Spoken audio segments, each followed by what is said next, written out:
All right. Welcome to a live stream at 10:30, 10:26 to be precise, p.m. On September 27th, 2024. The Knicks apparently have traded Julius Randle and Dante DiVincenzo for KAT. There's definitely more stuff that is involved here because both teams are above the first apron, and therefore they can't take on more salary than they send out. So that's what we know so far. We will see what it was. I I don't know yet how I feel about this. I'm surprised obviously that it happened now. I thought it was I thought there was a pretty decent chance it was going to happen earlier in the offseason. I mean I had mentioned it at the time on a couple of our pods. I'd heard some inklings that maybe KAT wasn't super happy in Minnesota for whatever it was worth. That didn't happen at that time, and now it is happening. So the Knicks are sending out again Dante DiVincenzo and Julius Randle for KAT. I will let you go. I have some thoughts on this from just a nerdy math perspective, but yeah, I go ahead, Tyrese Cook. Fuck, I tell y'all. Fuck, I tell y'all. I said, they ain't paying that shit out. Are you kidding? Okay. In all seriousness, uh, the Knicks have wanted five out for like a minute, and I kind of felt like this was the natural conclusion to things. Shams also gets his victory lap by saying that the Knicks will always have interest in KAT. So good for Shams, but yeah, they didn't extend him. They did not extend him. And that was kind of the writing on the wall where it's like, if you're not going to extend this guy, you're going to trade him. The Knicks will always extend somebody they feel like helps them win. That has been the MO. The only time it didn't happen was Mitchell Robinson, and that was because they wanted cap space. So this is just the straight up, at least what is involved for us. Knicks have acquired Karl Anthony Towns from Minnesota. This from Shams from Minnesota for Julius Randle, Dante DiVincenzo, and a first round pick via Detroit. Sources tell me and John Krasinski. That Detroit first round pick, I still think it might convey whatever. Obviously, the Knicks felt like they needed to get another big man. There's a couple things that I think are worth mentioning here. Dante was one of the best high volume 3-point shooters in the league last year. That's a pretty big loss. The reason I would suggest that perhaps it is not a huge loss in terms of the team's overall 3-point volume is you're getting Karl Anthony Towns. And Karl Anthony Towns is going to put up way more volume from three than he did in Minnesota. I'm positive of that. And he is also just going to so your lineup now, I mean, well, who knows what it is, but it's probably going to be Brunson, Mikal Bridges, OG Anunoby, KAT, Precious Chua to start, I would imagine. But you're going to get hard. I think they start hard. Maybe we'll see. But you could have a situation where you're going to have lineups where KAT's the 5, and you have obviously OG and Hart and Mikal Bridges and Brunson or Deuce or whoever. Like, you have options there. I don't love this trade mostly just because I don't love KAT. From a pure value perspective, I guess it's fine. The Dante part of it kind of sucks because I think his contract is awesome, but his contract being awesome is kind of like why you're able to make this trade. It looks like there are teams that might be interested in acquiring Randle as a third team. Detroit, Atlanta, Miami, among the other teams New York talked to about trades with Julius Randle per SNY sources. Okay, so I guess that's not happening. Minnesota slashes its future payroll by acquiring Randle, who can be a free agent this summer. Knicks get big man they've long had on radar in Karl Anthony Towns. I think this trade, first of all, I gotta say, I don't like this trade for Minnesota for a different reason. I don't understand what that spacing is with their team right now. It's slashing payroll. Like, you cannot think of this trade as solely as like on the court. This is, we can't pay Karl Anthony Towns, and the more money he makes, the harder it's going to be to move him. And I don't know how many teams are giving you the package the Knicks are giving you. All right. Do we have any other details? Sounds like Detroit is going to be involved in this in some capacity. Oh, if Detroit's going to get Julius Randle's a salary dump, I don't want to hear anybody tell me he has value, dude. Like, I don't know. I'm just. That's I haven't seen gross. anything. Tobias Harris and Julius Randle on the same team. Yeah, I don't know if I love this for the Knicks. I kind of feel like it could be awesome. It could be neutral. It could be a a a, a, a subpar move. I'm pretty confident I hate this for Minnesota. I genuinely don't like it. The Dante piece of it is nice, but like I don't know where his minutes are coming from really. Like he's not a primary ball handler. Obviously, they drafted what the fuck's his name? The midget? Uh, Dillingham? Is that right? Dillingham. Yeah, Dillingham. Dillingham. They have all these weird guys now, right? They got Naw, and they have obviously you have Edwards there who's gonna eat up a lot of minutes. I don't know. Their rotation. I think he starts. He might start. How? DiVincenzo might start. I mean, they traded KAT, so you're assuming that Gobert's the 5, Nasrid is the 4. You could start and as the 3. Oh no, never mind. No, they have Jaden McDaniels, not a max contract. Or not a max contract, but a big contract. He's gonna start. He's probably their 6th man then. I mean, this is good for them, I guess, because they needed more 3-point volume, but you also lost KAT, who gave you kind of an option that you don't have otherwise. It's just money. Like this is gonna be the second apron shit. This is the second apron shit that like is gonna fuck a lot of team building, and people are just gonna make suboptimal moves in order to like slash payroll. So for the Wolves, I think it's just like, okay, at least get a sniper in there. He helps with 3-point volume. He helps our offense. And ultimately, like, I think they might get Gobert to extend to like a deal that lessens his cap hit for the next couple of years. I don't know where Dillingham fits in all this. They might just like keep him on ice for a year. But yeah. I know DiVincenzo helps them a lot because he gives them a rotation player because like Naw is like he's a good defender, but like the shooting was up and down, and then it was really down in the playoffs. So do we I just want to say this was a pretty accurate comment here from Sam Garcia. I don't know how to feel about it. Yeah, I don't really know how to feel about it. I do think this is also a good point by John Leary. Writing might have been on the wall with Julius with the contract coming up, and the vibes have been weird. I don't know about I don't know. I think that social media thing always felt like more of a joke to me than anything else. I don't know. I don't think he was really that serious about it, but like the contract situation was obviously a thing. I mean, I'm sure that was part of their calculus here. They did not want to play out the season, it seems like, and I don't know how I feel about that. Personally, I would have been comfortable playing it out, but I also think they felt like, hey, whatever you say about KAT, and I've been as critical of KAT as anybody, he actually has had good playoff games at this point in his career, multiple good playoff games. He played really, really well in that series against Denver. Specifically, he's been weirdly, I don't know why, he's weirdly like very good against Jokic. Like he's really good against him defensively for some reason. That's obviously, you're hoping to have that problem of worrying about matching up against Nikola Jokic in NBA Finals, but that's probably, I'm sure that's at least part of the equation here. And again, like I do think the fact that he is a legit 40% plus consistent 3-point shooter every single year, that matters. Like that's a huge part of this trade because they lost kind of some element of, they weren't exactly 5 out last year with Hartenstein, but he did allow, because of his playmaking, the Knicks to kind of spread the floor in a way that they don't really have on the roster, or they didn't have on the roster prior to this trade. I know that we were talking about Randle at the 5, and that can help for sure. But then you have the consideration of just like, look, the guy's coming back from a shoulder injury. How does he hold up in 10 to 15 minutes a night, banging with centers? Like I don't know. And he's had, I personally feel like the 2 injuries he's had the last couple of years are very fluky, and not things that you should think about, like would be concerning, as chronic issues. But I don't know. Maybe that played a part in their thinking. But mostly, I just think this is about they did not want to deal with this contract situation lingering throughout the season. I'm not sure that they believed in Julius Randle as a playoff player, and they did not feel comfortable, having that kind of weigh on them as you go into the postseason, as we all assume the Knicks will be in the postseason.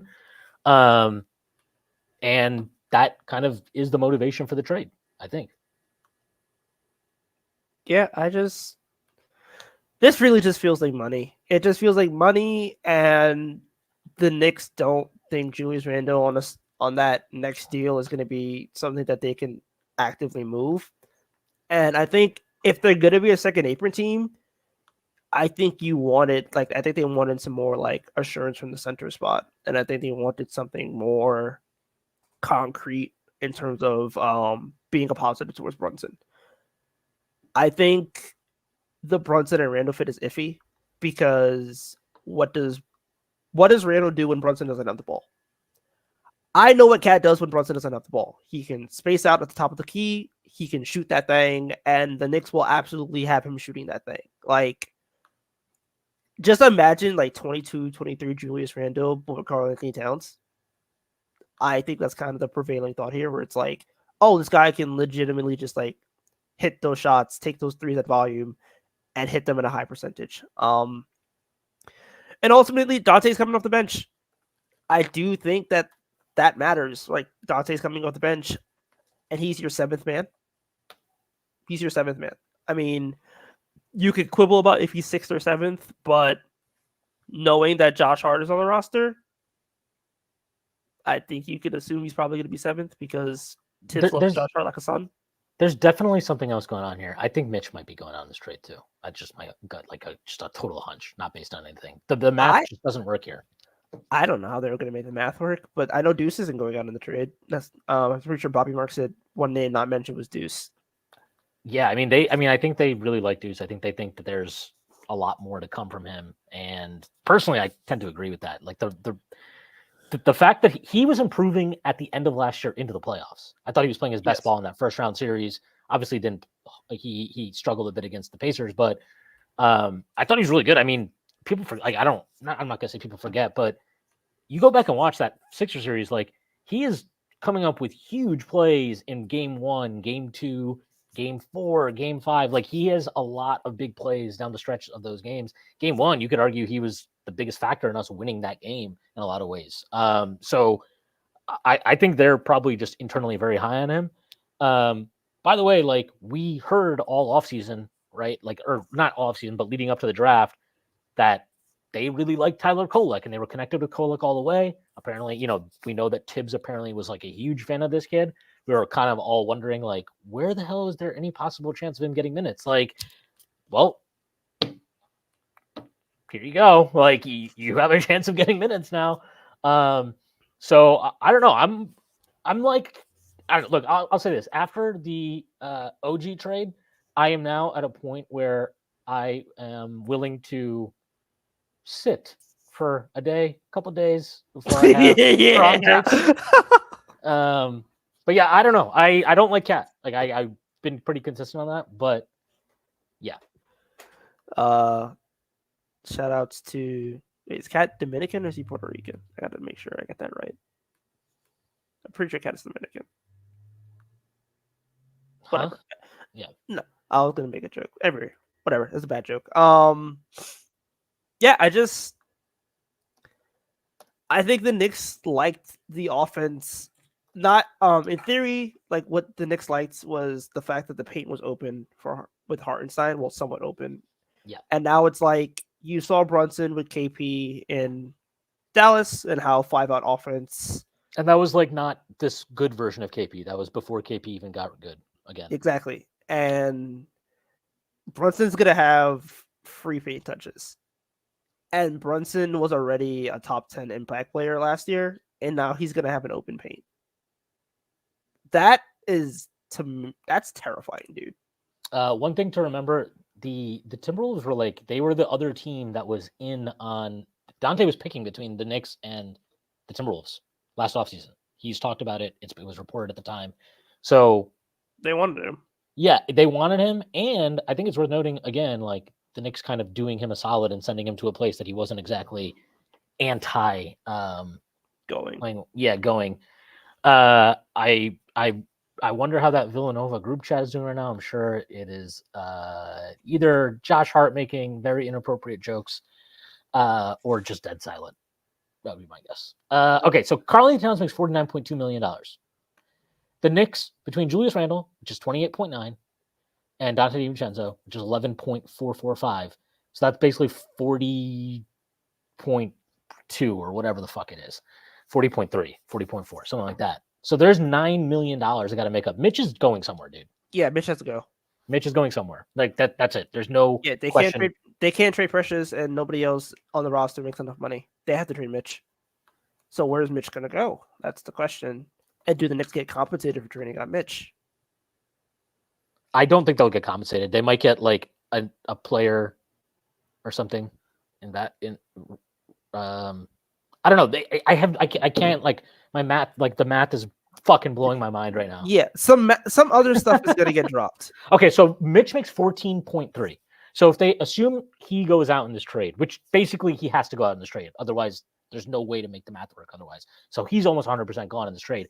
14.3 to 40.2 or whatever, 40.3, that gets you to what, 54.6. So the Knicks would be able to take in something like 5 million-ish back. Nick Richards? Is that Nick Richards music?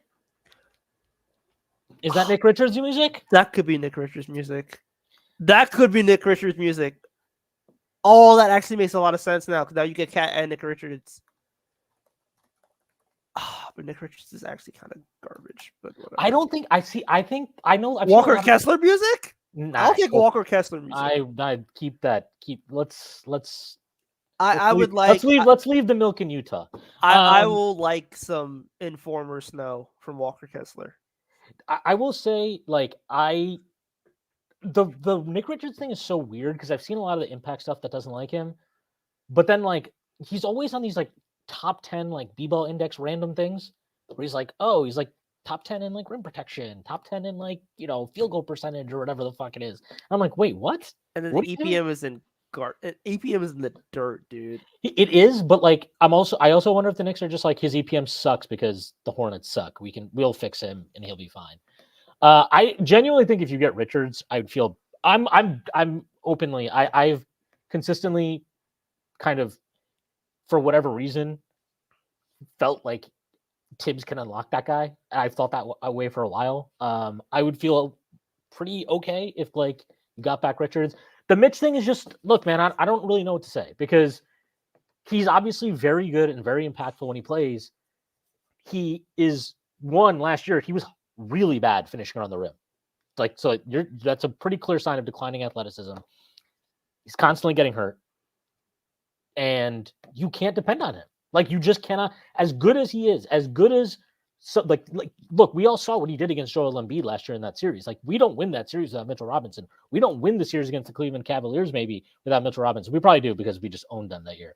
But like, yeah, but he was seriously impactful in both those series. He's been a great, he's been a great value for the Knicks in terms of, picking him with 36 pick and all he's done in his time here. But like, I don't know. Like me and Press talked about it on the pod this morning, like, or that dropped today. But like, I'm just kind of like, I'm kind of over it. Like, I love Mitch. I think he's a good player, but you have to operate basically with like, if he's a bonus, he's just a bonus.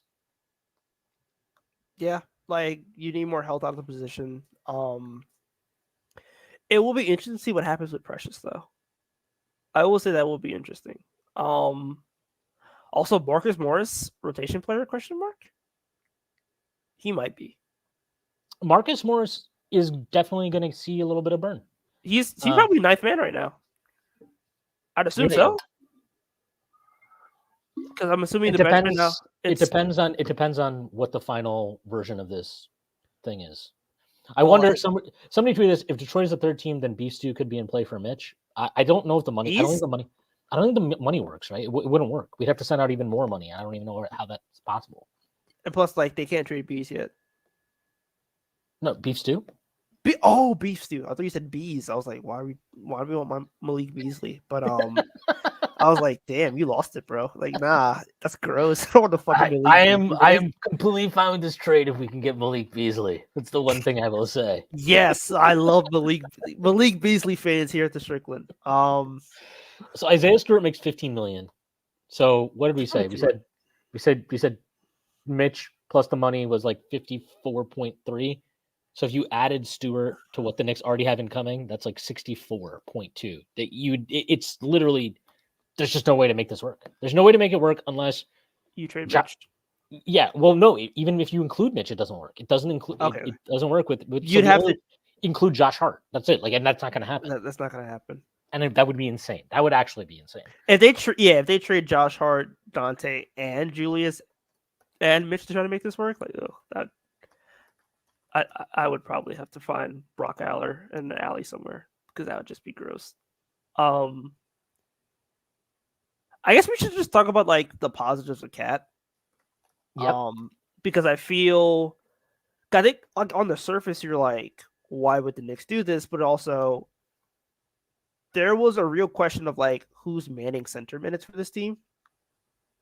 And I think the way you have to think about it is, okay, say in like a regular NBA season, you're playing around like 4,000 minutes of the regular season in center minutes. And then you also have to consider the fact that there's a playoff run you're trying to go on. So maybe like another 600, 700 minutes for the playoffs. So you're talking about 4,700 minutes at center. I know Karl Anthony Towns is a lot of things we can debate about how effective he is as a center, but I know that he's 7 foot tall. I've never felt like his rim protection is lacking. Like, we could talk about his defense being questionable, but I've never felt like, oh, he can't protect the rim.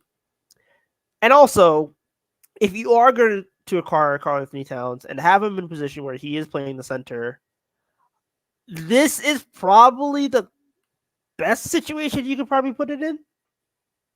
Like, 2 all defense caliber wings, another solid defensive wing in Josh Hart, and they could all play together.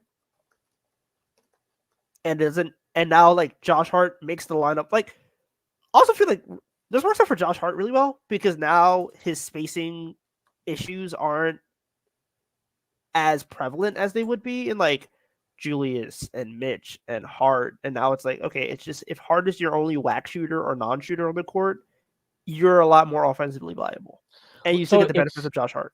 So it's, if you just say like who are the demonstrably 100% good shooters on the team: Brunson, Mikal Bridges, OG Anunoby, Karl Anthony Towns, Deuce, Marcus Morris, but you're not hopefully, going to be banking on him too much. P Daddy. P Daddy. I don't think P Daddy is going to be getting much time with the Knicks this year. Campaign. No, he's a good shooter. He is a good shooter. Like, also, low key, Landry Shamet. Oh yeah, that's true. I forgot we have Landry Shamet. Let's go back to not remembering that we have Landry Shamet. Oh, they're both gonna make the team now. Let's go. No competition. That's true. In camp. Yeah, that's true. Everybody's friends now. Yay. Look, Landry Shamet has a ratchet, so he works. We got Dante DiVincenzo at home. Charlotte's going to be the third team in this blockbuster. Tim Bontemps just said it's Nick Richards. It's definitely going to be Nick Richards. It's definitely going to be Nick Richards. It's definitely going to be Nick Richards. It has to be Nick Richards. It has to be Nick Richards. Knicks are sending salary, including Daquan Jeffries. I forgot we had his rights, bro. Wait, what? Daquan Jeffries is gone? We have Daquan Jeffries' rights, and he's going to Charlotte.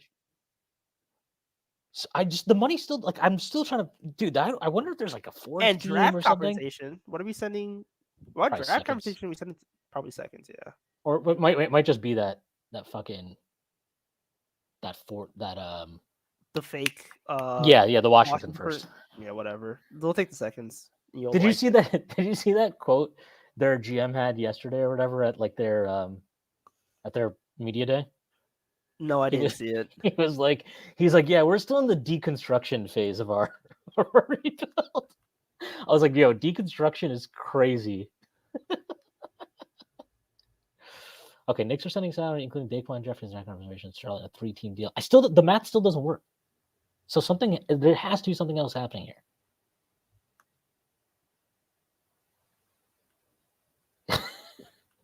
Brother Landry Shamet plays We're not getting Shamet curse this year, damn it. Okay, look, I'm half trolling, but like if Landry Shamet is like your 10th man, you're fine. Landry Shamet is a fine 10th man. Also, the fake firsts were used the fake firsts were used, and people told everyone's like, "Oh, the fake firsts are never going to be used in trade." And guess what? They fucking got us Karl Anthony Towns and McCall Bridges. Yeah. Eat a Frank. Wow. Okay. Eat a Frank. Oh, the 11th pick. Do you think what if we send Brunson out in the trade to make the math work? I will ride with Josh Hart. Josh Hart 1 to 4. He tweeted about it. I'll ride with Josh Hart to the sunset. Damn it. Also, you thought they were not breaking the roommates pod ever. Josh Hart is bulletproof. David Goodman says in our Discord, he said Shams didn't mention anyone coming back from Charlotte, but I don't. They have to make. Well, I mean, Daquan Jeffries it wouldn't be enough money anyway, unless we're just paying. I don't know. We'll see. Charlotte has cap space, don't they? Let's see. They should. I want to say they should. Cap. Charlotte Hornets have 154.7 million on their roster. So they have so they're over cap. They're over the cap, but they have 23.3 million to the first apron. I wonder if do they have a what do you call it? Trade exception. Yeah, trade exception. I don't think so. I don't think so because I don't think they made any trades. Trade exceptions. Also, Fanspo is down, so I can't even do my fake trades. All right, here we go. Here are the current NBA trade player exceptions. Let's see what Charlotte has going for them here. Charlotte has a $3.5 million trade exception that was created in the Gordon Hayward deal. I would bet Daquan Jeffries maybe slots in real nicely there. I still don't know where the additional $6 million that we have to dump is going. We can't trade Precious yet. So yeah, you can't trade Precious. We can't trade Precious yet. It has to be Mitch. I mean, you could trade KAT Bates. No, never mind. You could trade KAT Bates. You can't aggregate multiple minimums. It has to be Mitch, dude. The Daquan Jeffries thing just doesn't work. It does not work in terms of like the total money. But yeah, I guess the Daquan Jeffries things to make sure they're still sending out more money than they're taking in. And maybe you get some filler salary from a third team. Yeah. Which is what I would assume. So I've immediately become familiar with trade exceptions around the league. So I'm trying to see if there's any teams that have a trade exception that Mitch fits in. Doesn't seem like it. Also, yeah, the Wolves are starting Jaden McDaniels, Julius Randle, and Rudy Gobert in the front court. That spacing is gross. Yeah, it's not great. It's not great. I don't think they win a playoff series, dog. Yeah. He might opt in. Yeah. That's actually what I think was part of like the concern was like, hey, if he has a bad playoffs, he's just gonna opt in. Yeah, and I think the Knicks don't want to deal with that. Yeah, I mean they basically dealt with it this summer. It's like you'd be dealing with it again for the second time. Yeah, and at that point, if he has a bad offseason or if he's a bad playoffs next year, then the reality is like he's gonna have. I mean, whatever his value is now, it's gonna be worse than that. Yep. Also, fuck Woj, man. He should have been breaking this shit. You want to go be a GM for the Bonnies, dude. It's like, where are you at? I don't think anybody actually knows what's going on here. Because the fucking Charlotte piece doesn't make sense. Okay, so somebody in our Discord said this. Begley's phrasing, this from Duder Adam. Begley's phrasing was the Knicks were getting a package, including Towns. So presumably there will probably be another person involved here. All right. Yeah, there has to be another person. We have to be getting another person for sure. Yeah. I don't know who could. I'm telling you, Nick Richards is the only thing that makes sense. But I don't know how Mitch would get to Charlotte unless we send Mitch to Charlotte. Let's Charlotte has. Okay, well, if they're sending Daquan, so if Charlotte traded Nick Richards and who else they have? Trey Man. If they trade Trey Man, and then would they trade Trey Man? I don't think they would trade Trey Man. I don't know that they care about Trey Man. Do you think they care about Trey Man? I don't think they care, but it's also like, do the Knicks want Trey Man? Do you think I think there'd probably be a team that would be like, yeah, we would like we'd take a shot on Josh Green. Sure, why not? I think the Knicks pick could. Well, no, does Josh Green make too much money? Yeah, he makes $12.6 million. Oh, I forgot It's too he's not much. a rookie scale anymore. Yeah. So yeah, who's like the whack salary that they have, like the flotsam? Um, Trey Man's still in his fourth year, right? sorry, say it again. Trey Man's still in his fourth year, right? Yeah, this is the last year of his rookie deal. Okay, yeah. See, it has to be Nick Richards. It has to be Nick Richards, unless they wanted to trade like Cody Martin. Schwinn, imagine someone telling you before this offseason that we would trade for McCall and KAT. I know those two have been your favorite players in the association for a while. You were right, man. If you had told me before this offseason that we were trading for McCall and KAT, I would be fucking thrilled. And we traded out 6 first-round picks for McCall Bridges and Karl We traded 6 first-round picks. Okay, in the last calendar year, the Knicks have traded Emmanuel quickly, RJ Barrett, 6 first-round picks, 6 first-round picks, 2 seconds, no, 4 seconds, 4 seconds that we know of so far. Yeah. I mean, they're going for it. Might as well. Karl Anthony Towns will be sitting in the Legends box for the 2040 playoff run when KAT and Randle leads us to the championship. All right, I need to let's get to work here. I have logged in to the great Dunks and Threes. Let's see where the old EPM. Let's see how they feel this trade. EPM had Karl Anthony Towns in the 90th percentile last year. He was in the 93rd percentile offensively, 62nd defensively. Julius Randle was in the 89th percentile offensively, 61st percentile defensively, and 86th percentile overall. We won the trade. It's over. Wow. Holy shit. For what it's worth, Dante was the 53rd percentile. In the 53rd percentile defensively, 83rd percentile overall, 90th percentile offensively. Yeah, I mean, I'm guessing the Knicks are. I think the bet is they're making with the trade is Dante is at his peak value right now as an asset, which I think is probably about right. He's going to have a reduced role this year. Can we also just say something like, I'm sure they were all thrilled about playing together and shit. Are we entirely sure Dante was like, yeah, man, I'm fine going to the bench for Mikal Bridges? No, he was never going to be fine with that. Because he talked about it. He talked about that. Remember at the start of the year, there was a game before, remember he had the first really good game he had was against Washington.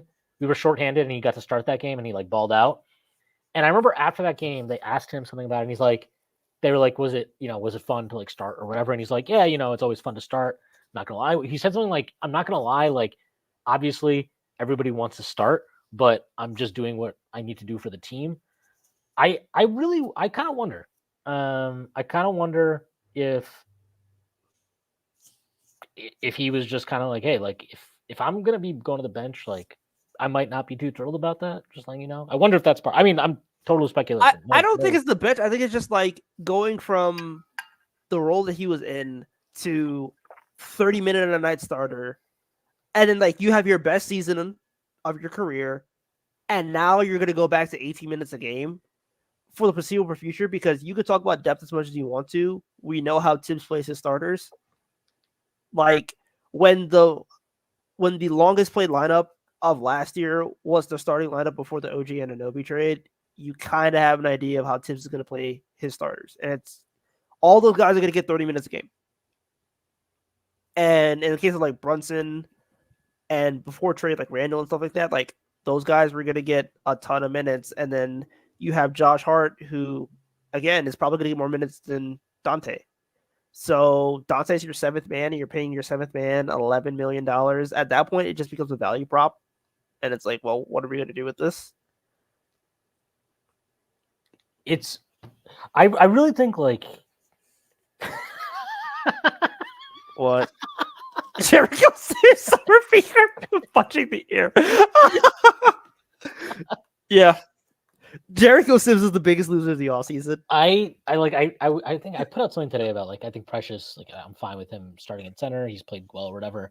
And I've dropped a couple of these Precious propaganda things.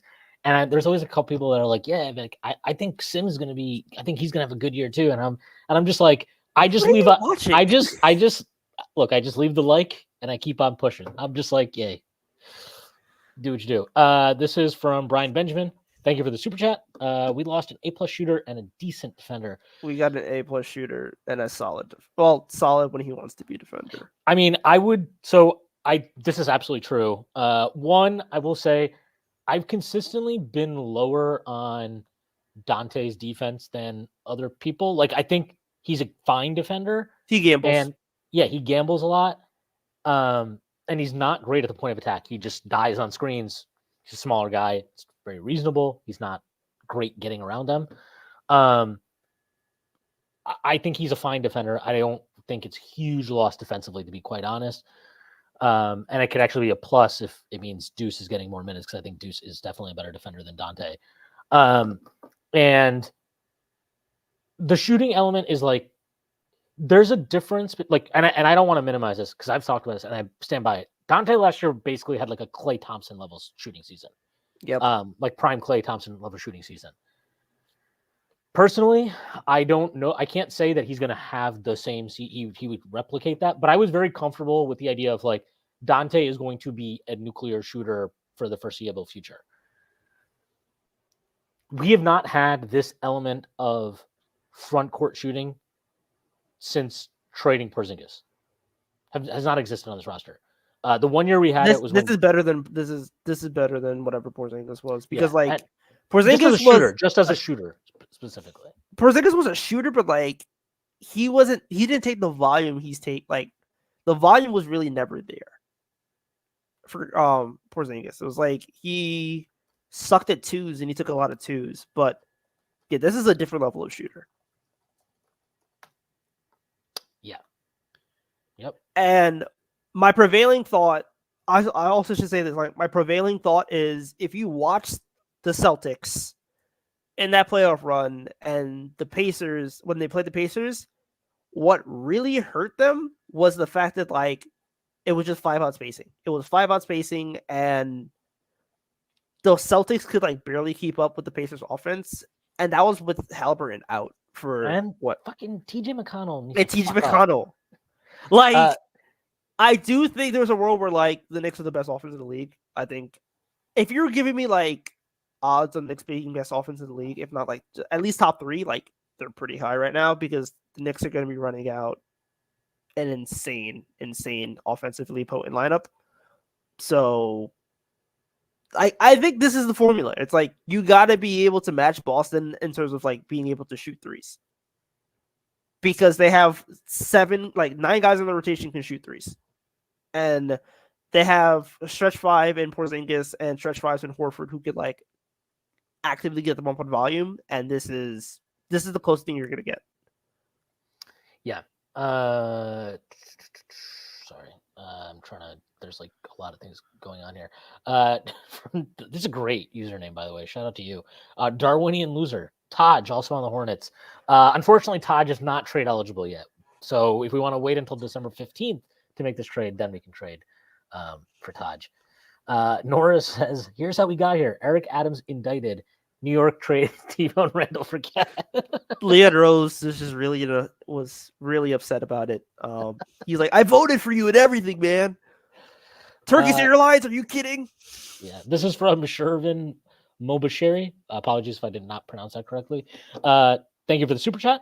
iHeart fucked it up. Yeah, I mean, look, if iHeart's back, this is what I will say though. I think even if iHeart had returned, I think they were doing these trades. Like, I think they were going to trade Mitch. Well, not just. I just think they were. They believe that they are in it now, and they have a chance to win, and they're going for it. And I'm not going to sit here and pretend like I'm totally fine with all the value, and I'm not going to say that, but we'll see what they. I mean, this is their bet. They went for it. They are going for it. That is the bet, and they've made it. So we don't really have any ambiguity of like how should we judge them. We know how to judge them. They're telling us what they think. They're telling us we're a championship caliber team. We're going for it. Okay. Well, we will find out. We will find out. Is Mitch still gone for the season after it starts?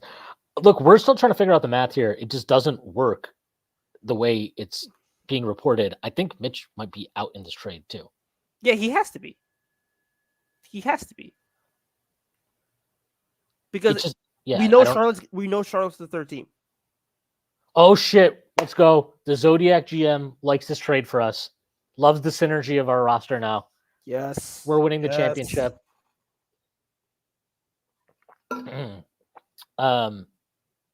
Yeah. I will say, look, we're talking about KAT. I will say this. I feel really bad for Julius Randle. I feel really bad for him specifically because last year's team, I think, had a chance to win it. I think they really had a chance to win it if they stayed healthy. He gets hurt, obviously, in that play against Miami. He did not get surgery in the hopes that he could come back. That didn't happen, obviously. He tried his best. And it's unfortunate that the last time we got to see Julius Randle on a basketball floor was him writhing in pain after Jaime Jaquez took the dumbest unnecessary charge ever in a fucking blowout. That sucks, but that's the reality of the NBA. He obviously, I know that he is not a universally loved player among Knicks fans, but I think anybody who can't acknowledge that he clearly was a good Knick, he was part of the Knicks turning things around as a franchise, and he deserves a lot of credit and praise for that. He also was a really good guy off the court. I mean, just yesterday or 2 days ago, right, he opened a school up in Brooklyn. So, yeah, kind of sucks for him. It sucks for him, and I'll always look at last year's team a little bit as like a damn. What if? Yeah, it's a little bit of a what if because I really thought I still remember watching that fucking Miami game, and I'm like, man, they're just fucking destroying this team. This is not even close. And that was, Tibbs had kind of figured out how to work his rotation, and everybody was playing enough minutes and shit. And then you lose Julius that day, and then OG has his elbow fucking thing or whatever happened, so he's out literally the same time. And you never got to see what that roster was like ever fully healthy, and that roster was really good. So it's unfortunate we never got to see it. Yep. I think my Julius Randle fandom has been well documented throughout the years. I kind of thought the writing was on the wall after the Knicks realistically did not need him for they needed somebody to soak his minutes. They didn't need him, and I think that's what the Knicks kind of got out of the. I think that's what they got out of the playoff run, because we know that they take data from stuff like that, and I think the idea was, okay, if you just give Brunson the spacing and guys who could soak minutes, you at least have a top 10 offense, if not even better, and they have the third best offense in the playoffs. So I do think they were kind of like, how much do we need Julius Randle taking possessions away from Brunson? And if we don't need that, how can we actively get shooting in here? And I think my needs for the offseason were wing defense and the ability to have more spacing on the court, and I think the Knicks addressed both those needs. I do think this helps also preserve Mitch if you are going to keep Mitch, and I assume they probably keep Mitch now because it's well, hey, at the very least, if you're hurt, we have Precious Achiuwa and we have Karl Anthony Towns, so we're not as in dire straits in terms of the center position. And if you are healthy, you make sense as a backup. And if we do need you to play the 5, we can slide Karl Anthony Towns to the 4. I think this comes down to Karl Anthony Towns is just more reliable as a 5 than Julius Randle is. I don't think there's much negotiation there. Thanks for the tweet. I appreciate that. Anything for you. Aw. But yeah, it's Karl Anthony Towns, legitimate 7-footer who can block shots at the very least. And Julius Randle is not that. So wrapping back to what I was saying, Julius Randle, good Nick. 3-time All-Star, 2-time All-NBA. Number 1 in our hearts, family man. I feel terrible for Kaiden. Yeah, poor Kaiden. Gonna go to Minnesota. Okay, so do you think? Okay, I will say that. Do you think they're going to recreate like the Randy Moss and Kevin Garnett pick with like Sam Darnold and Julius Randle? That would be Uh, fire. Well, Brunson diminished because we got rid of Dante. Also, that was kind of interesting because like Dante hasn't been around like the guys like all summer. I'm pretty sure yeah, he did not. He wasn't at any of the roommate the events or like roommate anything. shit. Yeah, I mean he's also, but he's also like more low key than the rest of them. Oh, he also just like had a kid too, so that Yeah, he makes just had a sense. kid, and I mean he's they even talk about it, right? That Dante like doesn't respond, and like he just kind of does his own thing. But yeah, I don't know. I'm still waiting for the fucking whole like I hate how is it every Knicks trade is like reported in the fucking most infuriating, Way, drawn out fucking 3 hour fucking thing. It's just so annoying. Oh my god, man. dude. Woj would have had this laid the fuck out. Woj would have got it from Leon himself. Like this is the problem with Shams. Shams doesn't have any sources of the Knicks, so this is just lame. And it's always Shams too. It's like when Shams breaks news, it takes like 3 business days, dude. Like Shams is fucking Amazon, and Woj was Amazon Prime, overnight delivery, 4 to 8 a.m. Please run back to me, Woj. Run back to me. Woj is I'm sure he's got to be so pissed right now. Actually, I mean this is why he retired allegedly, right? Allegedly.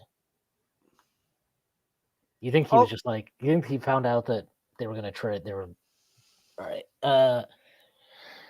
Ian Begley just telling us nothing. Knicks, per league sources in touch with team, feel they had a great opportunity to address their biggest need at center in trading for a 4-time All-Star and 2-time All-NBA player in Karl Towns. They see Towns, 28, is a great fit with their other high-end talent and someone who sorry, this is loading. Someone who complements the rest of the core while those league sources say they also feel Towns gives them a strong opportunity for sustained success per sources in touch with the team. Final details of the trade are still being worked through. Yeah, no fucking shit, dude. wow. Poor sources. We really need to hit the poor sources board, Ian. Yeah. Aggregated Berkeley. Yeah, so they must be doing something with Mitch. I don't know what it is. I have no clue what it is. Does the physical go through? What if Mr. Robinson? They're just like, wow, you never told us he was injured, even though we kind of knew he was injured. And Leo's like, you could just assume. Like, come on. Yeah. So where's Ramona and Shelburne? So this is pretty much saying KAT starting at the 5. Duh. So the starting lineup, I think you're right. I guess Hart is going to start then. So it'll be start. Brunson, Bridges, OG, Hart, KAT, and then Deuce, Kolek. I don't think Kolek's playing. Campaign. And do we even have a backup wing at this point? Marcus Morris. Precious Achua. Precious Achua. Look, Um, the bench is going to be gross. The bench is going to be gross for a year, but then you hope that like Kolek and they still have the TPMLE. It's worth noting. Oh, who are you going to sign with it? I don't know. I'm just saying they have it. There's nobody that can sign with it. Why are you yelling at me? I'm telling. Okay. Also, I need y'all to understand that the Knicks can't use it as a trade exception. You can't use it as a trade exception. So, but so I was thinking about this. Are there any teams that have there are teams that have trade exceptions, right? So theoretically, you could do something like a weird 3-team trade where they take in a player from team. Let's say it's like these are not actual teams that would be involved. I'm just using teams. Let's say Atlanta, they have a $23 million trade exception from the John Collins trade. Let's say the Knicks are like, all right, we really, really want. No, it won't work because we don't have a trade exception. Yeah, it can't work. You can't get around it. You can't get around it. So I don't know, Mitch. What teams? No, we do have trade exceptions. What am I saying? Yeah, we do. We have a $6.8 million trade exception, But we can't. but that expired. So we can't. the only trade exception we have right now that's active It's is from Malachi Flynn. RJ for the RJ No, trade. no. RJ trade it's done. No, we should have that. It says it The RJ expired. trade. It said it expired on July 8th for whatever reason. I think that might be wrong though. Oh yeah, moratorium. Oh yeah, right. Because we're an apron team, so we can't use it. Oh, okay, but we do have a Malachi Flynn trade exception, $3.8 million for whatever that's worth. I think that's because it's lower than the taxpayer MLE. Yeah, that might be how that works. Yeah. So also, it just kind of felt like with the Jalen Brunson extension, it was like they're gonna get somebody. I should probably add that fact. They probably were like, okay, we have our eyes on people that we want to sign, and we need you to take this deal in order to like make that feasible. Yeah. And also, like, the Knicks want to probably play their draft picks in a year or two. So it just kind of felt like the more I think on, the more I'm like, yeah, this makes sense. Like, it makes sense in terms of like, okay, the Knicks get a reasonable upgrade from their perception. Knicks are able to like play the draft picks that they used because like they traded 3 second-round picks to get Kolek. So they clearly want to play Kolek at some point. Yeah, like if Dadiet is like you give Dadiet time to develop, but like if he can be solid maybe year 2, year 3, like that makes sense. Yeah. I'm still kind of processing what the fuck the roster is afterwards. So yeah. That presses the Chua 3-point corner 3-point shooting is going to be special. He's been in the lab. Also, low key, I mean, Precious is your backup wing. If we're being honest, like Precious is no. Okay, no, we're not doing that. We're not doing that. Precious. Every time Precious, he's a 5. I know he's a 5. I know he's a 5. So he's not.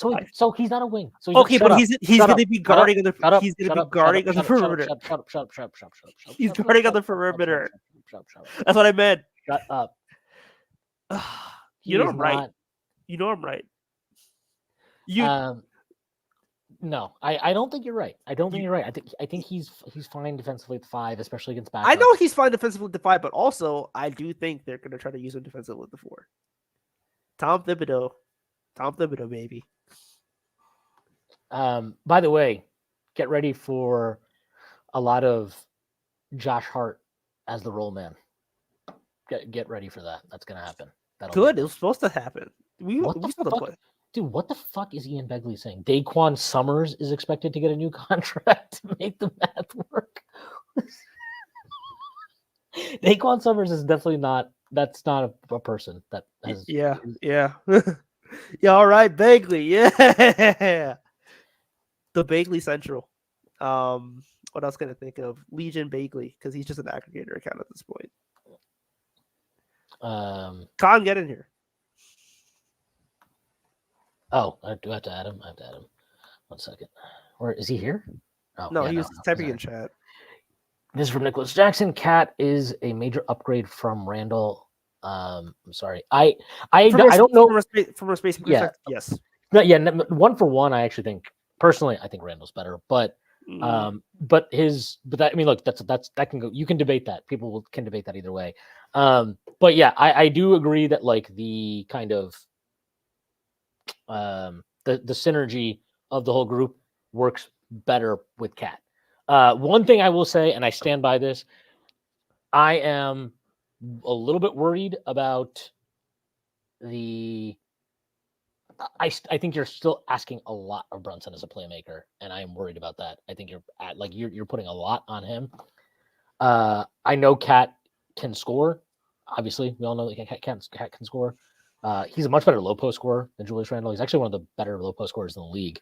But I don't think he commands I don't think he creates kick out threes. He doesn't kick out. He doesn't create kick out threes the way we saw Julius doing, especially towards the end, I guess his final games in New York last year. But Damn, that sounds so morbid, bro. His I final know, games in New York. yeah, I know that did. I was like trying to figure out how to word that to the point where it didn't He's sound not like dying. He's just going yeah, to Minnesota.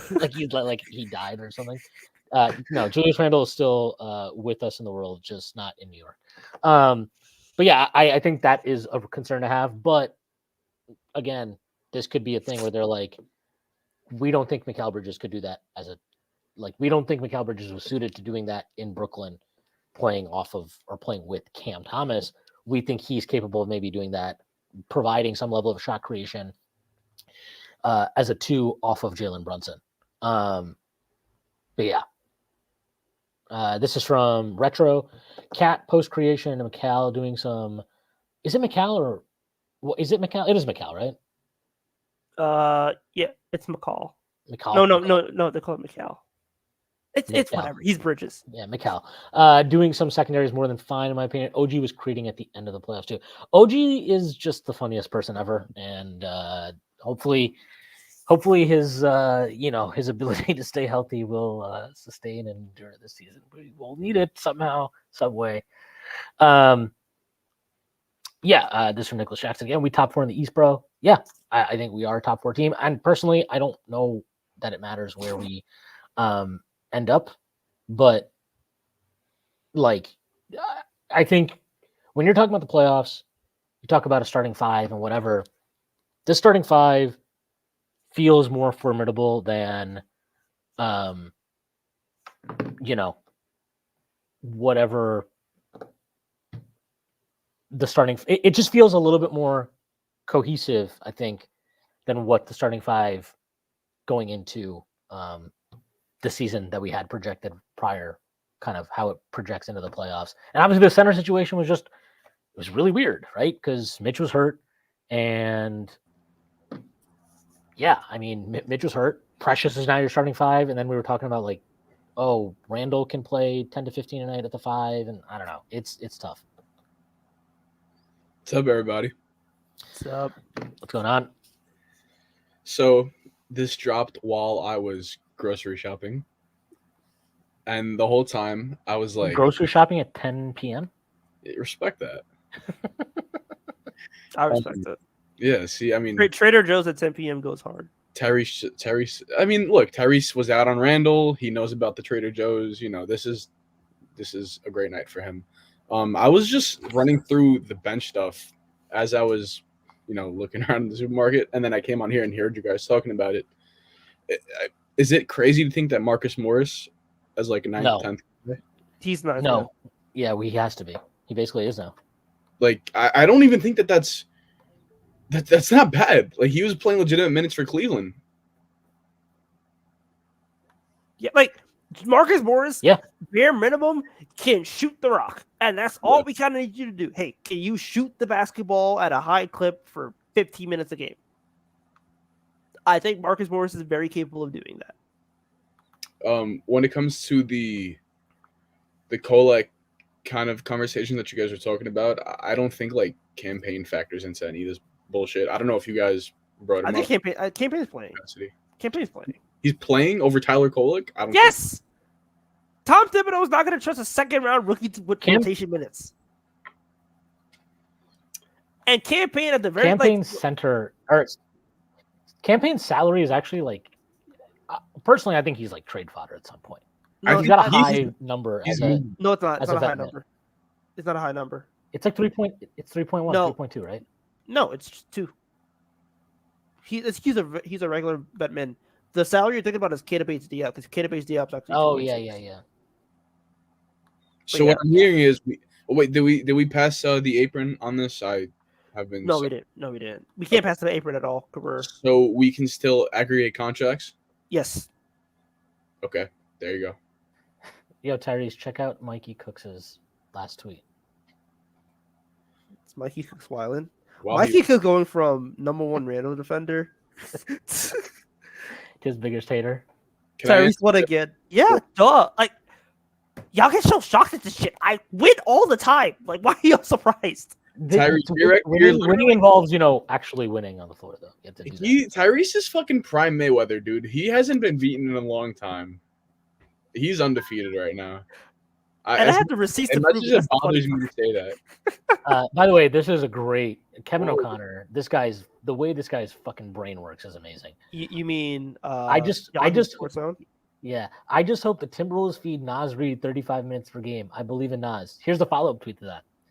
Bring Julius Randle off the bench and let him abuse smaller reserve units. Oh yeah, okay. Stagger Randle with Gobert. Randle would need to accept it, though. That's the big question. You Yeah. don't say. Yeah, contract year Randall's doing that shit. All right. Yeah. Okay. I got a question from Ace for myself over here. I think this is a burning question. What groceries we're getting? I mean, Greek yogurt. You guys know me. Greek. Had to get the Greek yogurt. Just wanted to throw that out there. Oh wow, that's great. Good stuff. Did VT win? Yes, I saw that. And don't worry, Dominic. It's not that nobody cares. I care. All right. The Strictly NFL podcast cares. All right. Wait, BT what? VT beat Miami. I thought when I initially thought they ruled it as an interception. Right? Someone who I know is going to be insufferable this week. Is that official? It's official, yes. That's awesome. Yeah, I was actually I had that on in the back, and then I think they ruled that it was incomplete at first. I just saw the score update, and then I saw like. Well, yeah, I mean Tyrod just tweeted out it's a touchdown, so it's a touchdown, baby. Yeah, what Tyrod says goes. So. Yep. There you go. Yeah. All right, but yeah. I don't know what the hell were we just talking about. This is annoying. Where it's like an hour plus after the trade got announced, and we still don't know. Yeah.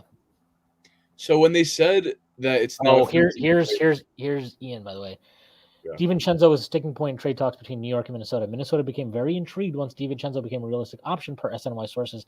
DiVincenzo, who set Knicks record for 3-point field goals last year, may have come off Knicks bench this season. May. That's kind of the point, though, right? I mean, that's May. Yeah. Yeah. Yep. Yeah. All right, Ian. May.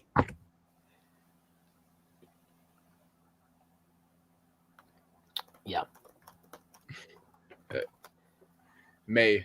Yeah, like Terry said, May. Also, just straight up, I think for the people who don't like this trade, what did you think Julius Randle was gonna do this season? I don't know why people were convinced what Julius Randle is and what KAT is. Again, I think they're comparable players, but do you think Julius Randle was somehow gonna shoot threes at volume and be a competent 5 defensively? I think the fact that we were legitimately talking about OG and Anunoby having to be the 5 defensively because Julius Randle cannot protect the rim at all just kind of shows you the lack of limitations. The limitations that he has defensively, and it's just I like Julius Randle, but he's gonna have a smaller role, and the Knicks didn't want to pay him. I don't understand. And people are oh, Randle's a dog, and KAT's soft, and it's just who gives a shit? Well, KAT is a little soft. I mean, Julius Randle got his fucking shoulder dislocated by Jaime Jaquez Jr. You don't see me talk about Randle soft. That's the most ridiculous thing I've ever heard, but okay. I'm playing, but it's just the best player in this trade is the Italian Stallion. So he had a full beard, man. I don't know. He grew out his beard all the way, and I was very skeptical about that. I was like, no, don't do it. No, he had to stay mustache and goatee. Did we? So you said that we haven't gotten anything on what Charlotte is involved with in this trade. Yeah, we don't know what the fuck Charlotte's doing. Bontemps reported, oh yeah, they're involved, and then I don't think he's tweeted since. Yeah, I nobody actually knows the full details. This always happens with the Knicks, dude. This always happens. Every single trade. The fucking draft night trade where they traded 11. Do you remember how long that shit took to find? Oh, actually, they did get 3 first. Oh, wow, great. Fucking the only trade that actually happened instantly, we just knew immediately what it was the OG trade. But even the McCall trade, we were we knew the details of what we were giving up, but we didn't know how the math was going to work. that took like a week. It took like 10 days. Remember, there was like 15 articles written about it. Who could the Knicks trade to make the math work? So Timberwolves fans are also upset about this, though. Yeah, I would be upset if I'm them. Like you broke up a Western Conference finalist. Yeah, That like it's bad for them because the fit makes no sense with Randle and Gobert. That makes no sense. it makes no sense, but like they have no shooting. Which I guess is Wait, they overturned? Did they overturn the Hail What? Mary? Someone say they overturned it.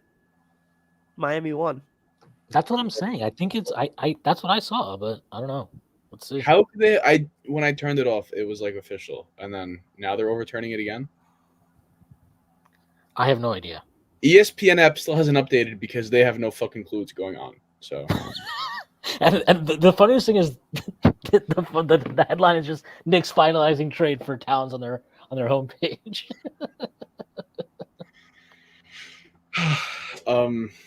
I guess like if I'm thinking about this from the Wolves, Yeah, it's final. It's final. Miami won. Damn, coach. fuck That's BT, tough. dude. That's tough. If I'm looking at this from like the Knicks fan perspective and being like, why would you do this? You just paired up Randle with KAT. Randle with KAT. I'm so dumb. Randle with Gobert. Then like looking inwards, it's like I just was caping for this team that had Randle and Mitchell Robinson. So like it's the same exact thing over there. They just don't have a Brunson. They have Anthony Edwards. That's the difference. So Their offense is garbage. it's not going to be good. They're I gonna don't- have to bench somebody. I don't get. Also, is Naru just coming off the bench? Because like people are saying McDaniels, Randall, and Towns, but like Nas Reed is still there. Nasri is not starting over either of those guys. I know, but then it's like then your spacing is shit. Well, that's the problem. Dude, So they basically just went fuck it. the usage on this team is so fucking weird too. Like I don't like Ant doesn't want to just spot up off of Randall. He's not gonna do it. That's what I'm saying. He's not going to do it, and I don't like the reason Brunson and Randall work is because Brunson is super versatile, and Randall kind of figured out how to dime him up, and then we always had like some random 2-guard shooter that could have 2-man game with Randall. They don't really have any of that. No, And they then they have, don't. and then they have Gobert just hanging out in the dunker spot. I don't know. That I'm kind of their out. offense is I'm 17th. kind of out on this. I was not in on the Timberwolves prior to this trade.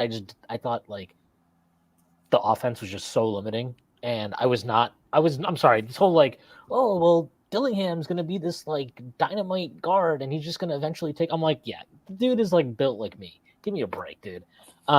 He's not that. He's gonna be the worst defender in the NBA probably next year.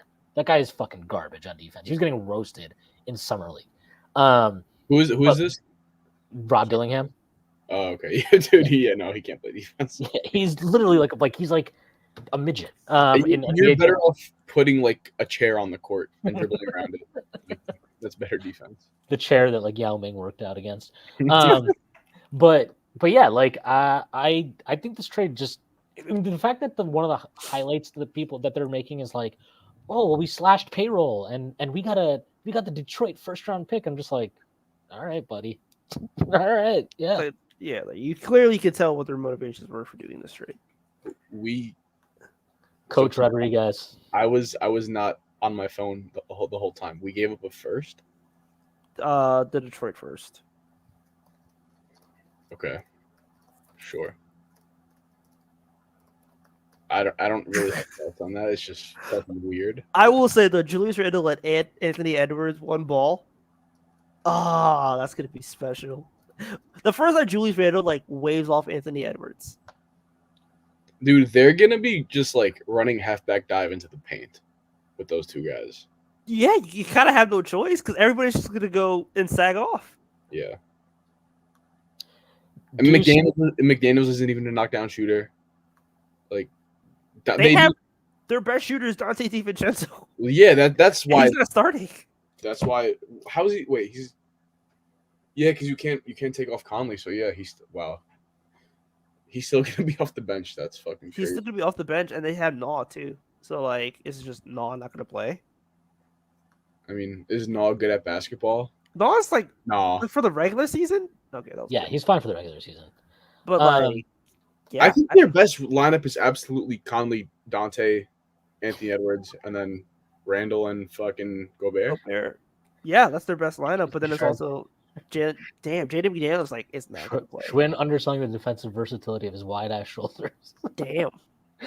Shawn Yeah, you got Michaels, the Heartbreak Kid, is here with us. Randall has the bozo gene. Ant has the bozo gene. Gobert has the bozo gene. I'm so watching the Timberwolves this season. Dude, League Pass is going to be so fire. I can't wait. I legitimately can't wait for that League Who does Pass. KAT guard game 1 versus the Celtics? I mean, I think you just have to put him on Porzingis, right? Porzingis. Porzingis isn't playing.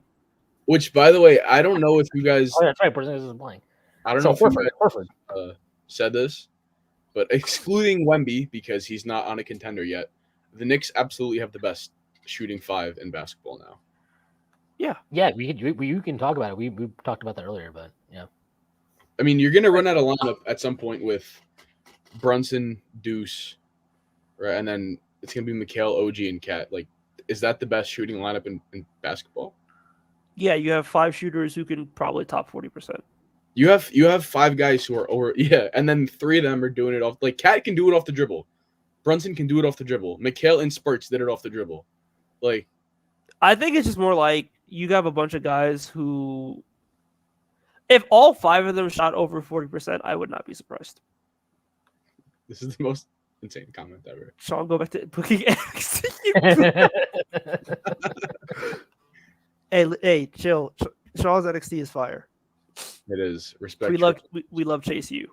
Also, yeah, I was like, I see a comment here is like best offense of all time. Like, we are in those conversations. We're getting in those conversations. And again, like Jalen Brunson was already as effective as he was.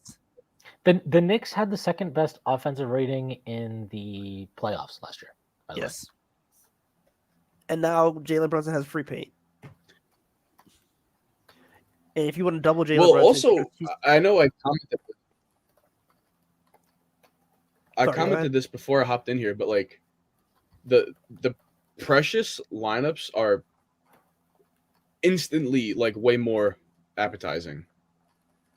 Like that's legit. Like having Precious next to KAT is so much better than Precious next to Randle.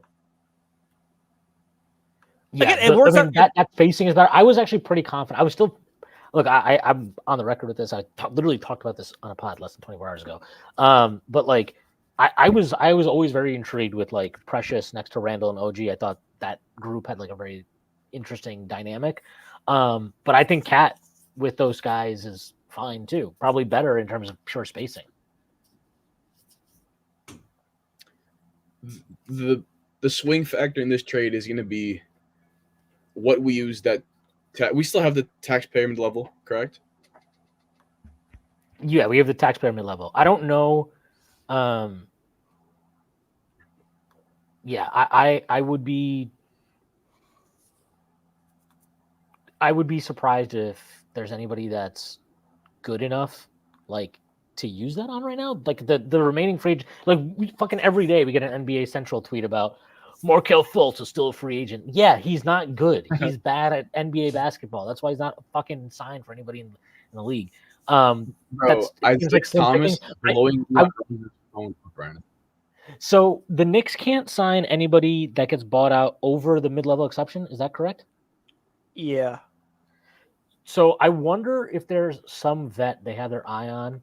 Chris Paul. That makes I don't think Chris Paul is coming here.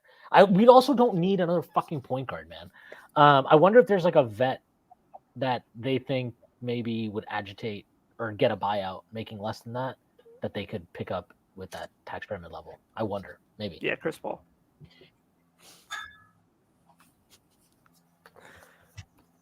Calling my shot now, Chris Paul.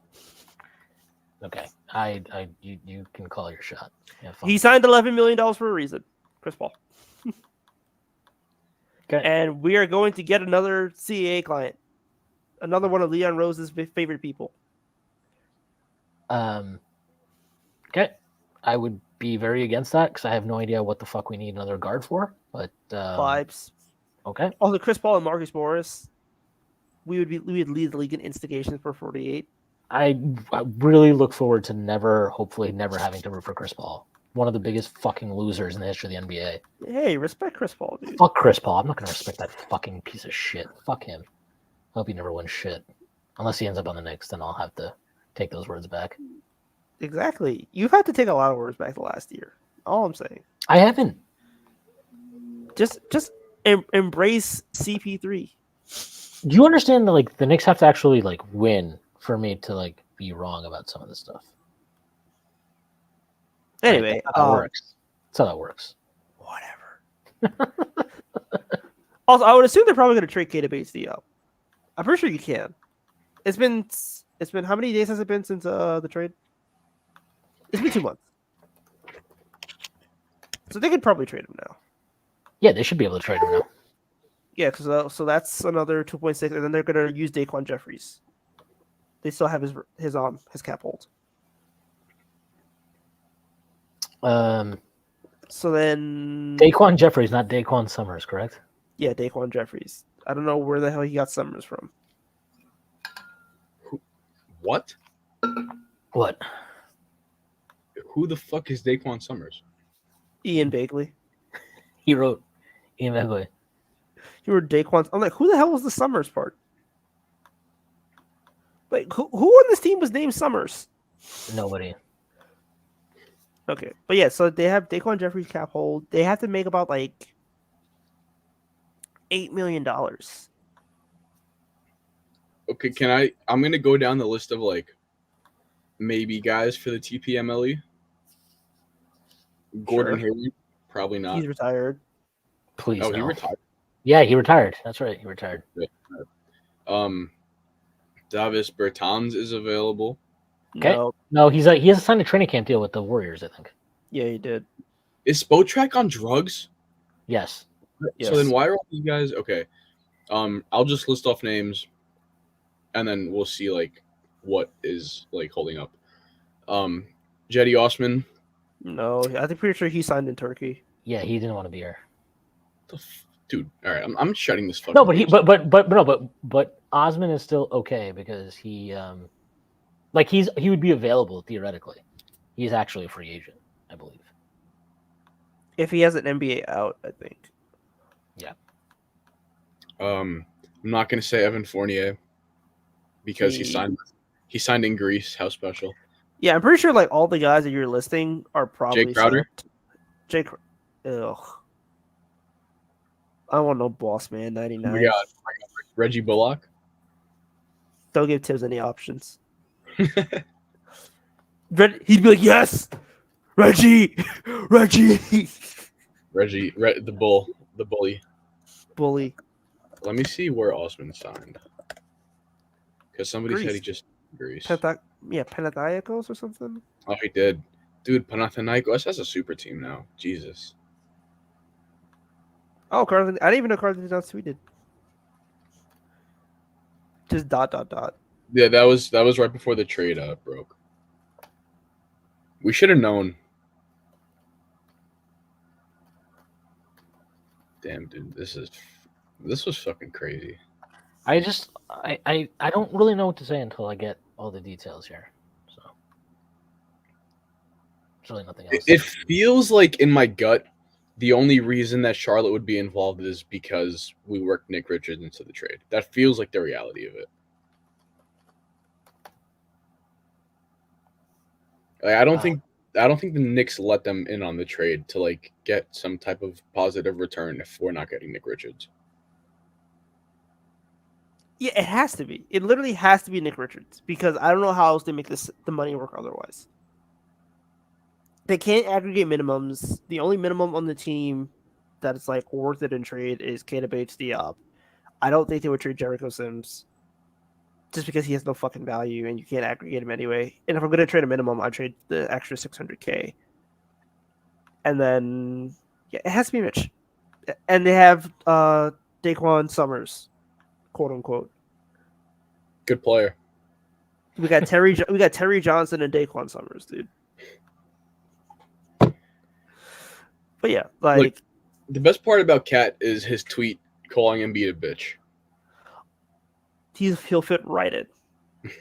New York will love him. Also, where the fuck does Mitch go? That's my question. So because I'm unhinged, my mind went to this. In a deal for a certain number 34 who plays in Milwaukee, KAT is infinitely more valuable than Julius would be.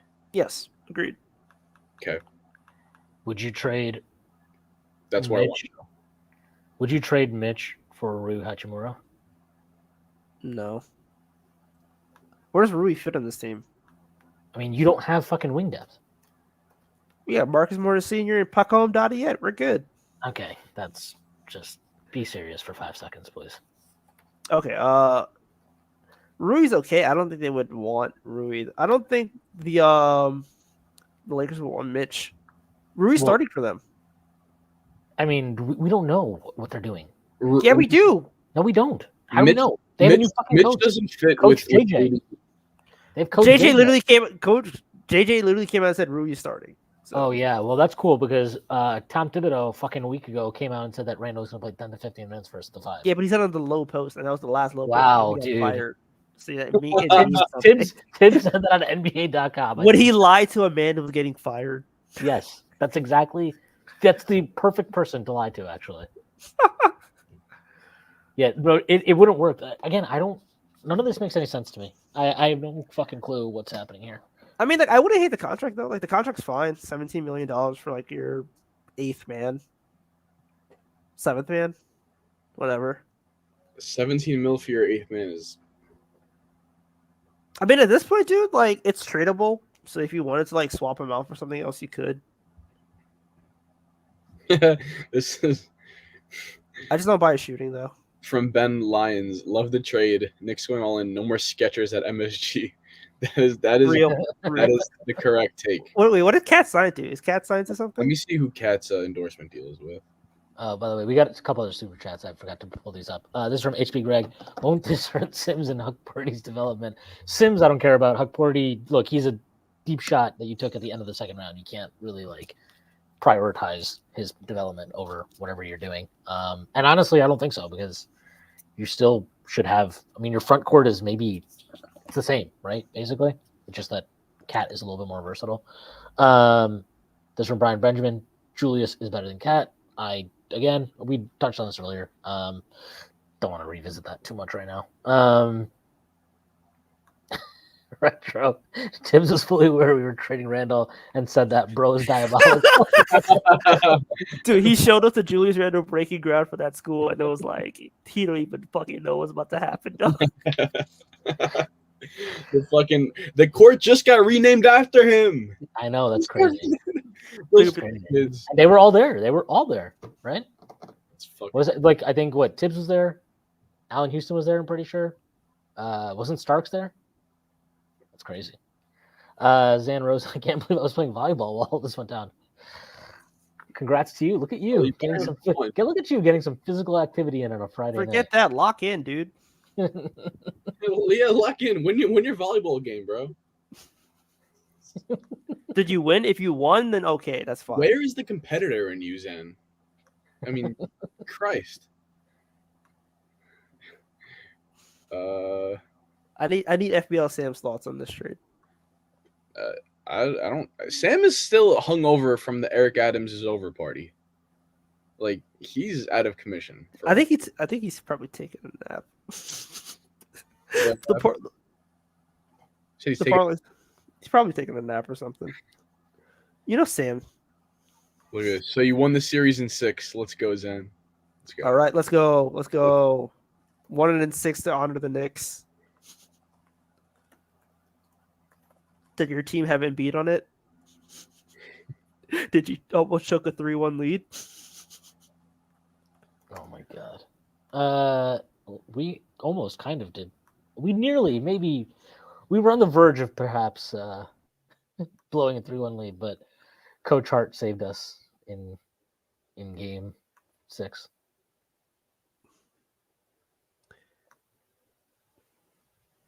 All right. Well, I guess we'll just have to keep talking until. When do you think? Let's do this. Let's play a game. When do you think we'll finally have all the details of this trade? Like 3 a.m. in the morning. No, way later than that. Oh, I'm trying to be optimistic. No, Shams is still like in mourning because he's like, I have no competition anymore. He's like pushing me to be better. There's no motivation. He's like, yeah, he's like my favorite op. I miss my favorite op. I used to be tweaking on the phone with him. What up, son? Like, I'm Tuka. I mean, it might break in the morning, dude. I'll be really annoyed if it does. Like, why would you announce it? Just keep it to yourself, bro. I'm gonna say I'll play it closer to the vest here. I'll say 12:45 PM.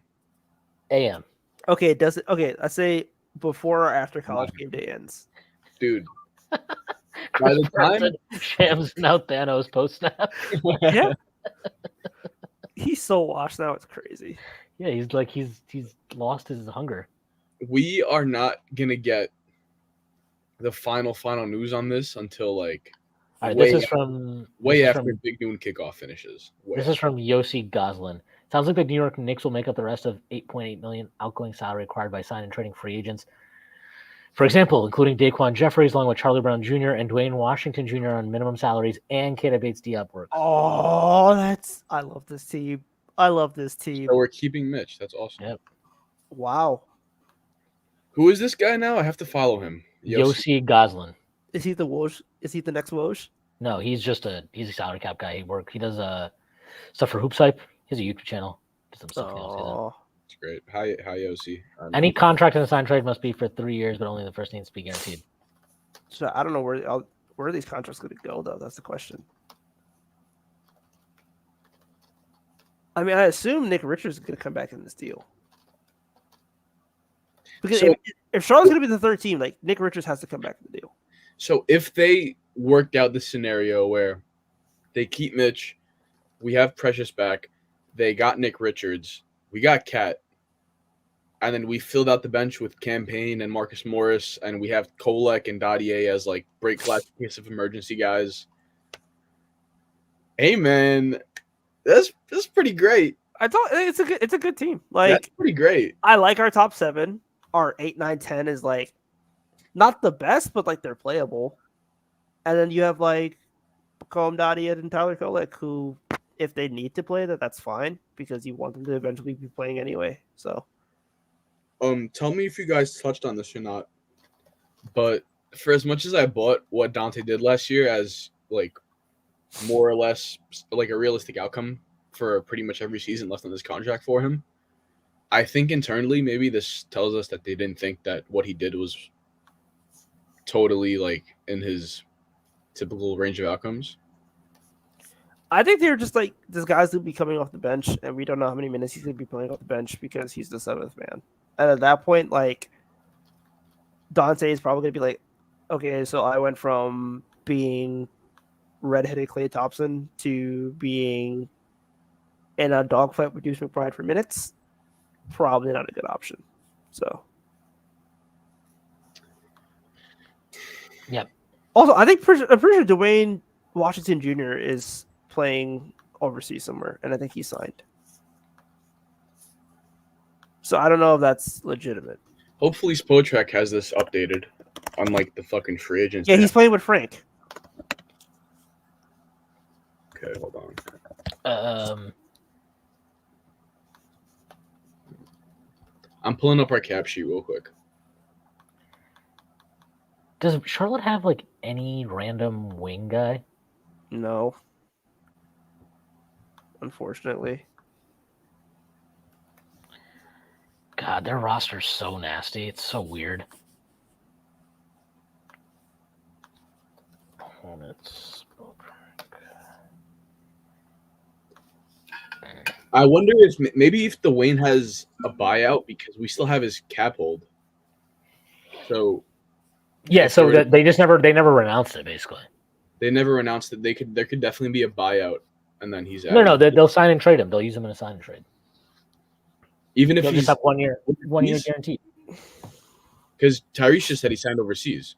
I'm saying Dwayne Washington Jr. signed overseas. Oh, Dwayne Washington Jr. Oh, fuck. Yes. But we still have we still have Daquan and we still have Charlie Brown Jr. Yeah. And then Well, we have Keita Bates Diop. But no, Charlie Brown Jr. is with the Magic G League teams. I don't know how that's going to work. But that's a G League team, so if you sign him to an NBA contract, I'm pretty sure that's fine. Okay. Because he's not on a two. He shouldn't be on a. He's probably not on a 2-way. No, and I doubt. Yeah, and if any G League, I'm pretty sure if an NBA team wants to sign a G League guy, they can just sign a G League guy. Okay. I'm pretty sure. Oh yeah, you're right. You're right. Who is the he's back merchant? Am I missing something? Is it Mikal Bridges? Is that He's back merchant. Steph Curry? Play? Steph Curry?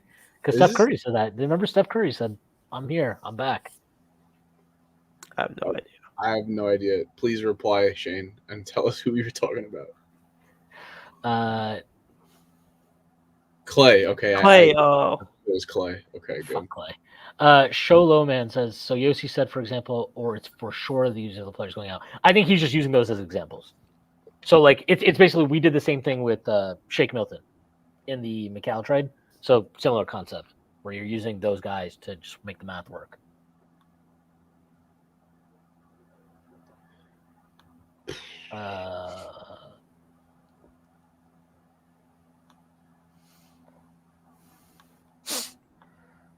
This is so stupid. Why the Knicks are they're so annoying, dude. You really did this trade at fucking like 10:15 p.m. on Friday. Bro, they did the fucking Bridges trade at the fucking like 9:30 at night too. I had just Leon Rose really likes his dinner. He just really needed to finish dinner. He's like, we have to gobble ghouls today. Don't mess this up. Listen, we're just having our after dinner drinks right now. just hold off, please. I need to finish the Sambuca. The funny thing is, like, he's probably not even doing the trade. It's like Gerhan Rosas is like, Leon. And he's like, and then it's just Leon Rose, just like, you go. He's got the drink. He's fucking spitting. He's just swirling it, dude. He's like, dude.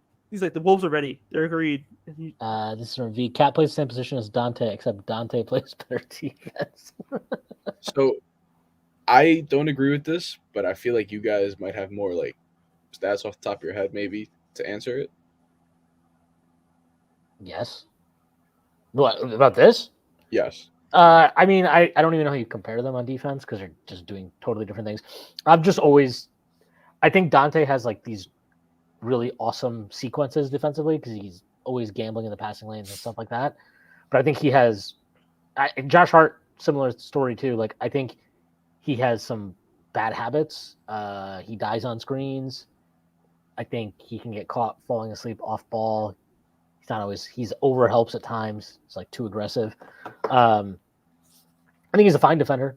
And obviously we had a good defense at various points in the season with him. So I don't see that as like, I'm not saying he's like RJ here. But yeah, he's a solid enough defender. But the offensive component is just like it is different that like KAT brings that level of shooting from the front court versus Dante from the back court. Not trying, like, Dante was, again, an amazing shooter last year, pretty much a prime Klay Thompson type of season. But like having a front court, a legit five, or at least a guy who's a viable five, who can shoot like that at that position. I mean, you're talking about completely changing the dimensions of the court for Jalen Brunson. Like, you can look this up. There's a very small sample of it, but if you look up the minutes that Brunson played in New York, where we didn't have a true five on the floor, like, I'm pretty sure he fucking slaughtered everybody in those minutes. So yeah. I just saw this from Nora. He said, "Has Jalen or Josh tweeted anything yet? Must be kind of awkward." And the first thing I could think of was like, when like some fucked up shit happens to your boy and just like, damn, bro, like that's crazy. Yeah. you're probably like, Dante, what? Damn, like, shit. Sorry. We got McCall, bro. It don't even matter. Yeah. The funniest thing would be if Mikal makes that text him. Hey man, just saw the news. Can I get your number? Hey bro, sorry to do that. Can Can I take your number now, dude? You don't mind? Oh, wait, didn't he actually wear 0? No, he wore 25. No, you changed him. He had number 1. Like, come on, dude. And he changed it to 25. He's fucking whack. Do you know the aura that Bridges 1 had? Now Bridges 25. Like, dude, you have Reggie Bullock's number, dude. Come on. It's fucking stained. Come on. It's like Quentin Grimes having 6. Like, you were doomed from the start, bro. Like, no, okay, but like 6 was actually like decent. Dude, Alfred. Okay, but like Porzingis. Got his ass out of here. This is interesting. This is from Esfandiar Barhani. He said, KAT, Hart, OG, Bridges, Brunson is a killer lineup. Mitch, KAT, OG, Bridges, Brunson is versatile. You can swap in Precious for Mitch, go smaller with Deuce. Versatility reigns supreme in the playoffs. I'm in. Yeah. He sold me. That's it. We're winning the championship. Like, let's go. Let's go. You can go really big with that lineup too, man. Like, you can go big, you can go small, you can be more versatile on the wing. this is the fucking best comment I've ever seen. What is fucking good for him. Shade is fake going through it because I know Shade does not care about Julius Randle. Reggie Bullock is also free agent still. Reggie Bullock needs to stay in a free agent. Hey man, we could use that one dribble pull up into a midi. Yeah, no, we can't. Frank, I saw was just on the radio. He thinks KAT is at the 4, Precious the 5 for starting lineup. Who the fuck gives a fuck what Frank Isola thinks? Frank is pretty connected with Tibbs though. God, that'd be so gross, dude. I don't think it's that big a deal. Because KAT is not a full-time 5, dude. He's not a full-time 5. Okay, but at least start it. Why? Just start it. Why? Just start it, man. Okay. This is Okay. the dumbest fucking millennial bullshit you're on right now. I don't think KAT is a full-time 5 either. But why the fuck is Precious started? Oh no, because Mitch is out. Okay, I'm so dumb. Yeah, okay, fine. I mean, I'm not saying don't play KAT and Precious together. I'm just saying, like, start hard. Start hard. I agree with Coach Tibbs. It's my coach. Coach Tibbs played Josh Hart over Quentin Grimes in the playoffs. I have never forgotten. No, I think that I think you start Precious, and it's an early sub, right? Like it can be a sub after 4 minutes or something. You think Tom Thibodeau's going to do an early sub? Dude, did you watch the Heat game before everybody died? I have faith in Tibbs this year. Tibbs is going to ride that bench like a pack mule. Or sorry, to ride the starters like a pack mule, dude. Also, Bagley saying KAT's the center, so somebody's wrong. Yeah. I think he's going to play both, so that's why I don't care about this fucking starting bullshit. Like, if he's going to get minutes of the 4, he's going to get minutes of the 5. That's just the reality of what's going to happen. Oh, wow. Yeah, we're getting Jordan Woods in New York City, fellas. Jordan Woods courtside is going to move me so much. I will get courtside tickets that I'm going to shoot that damn shot. God damn it. Yeah, I'm sure you got a real good shot, buddy. I'm sure. You want to see? Oh my goodness, Valentine! You want to see the Alamo girl? you trying to go out in San Antonio? Trying to hit up all these Chick-fil-A's.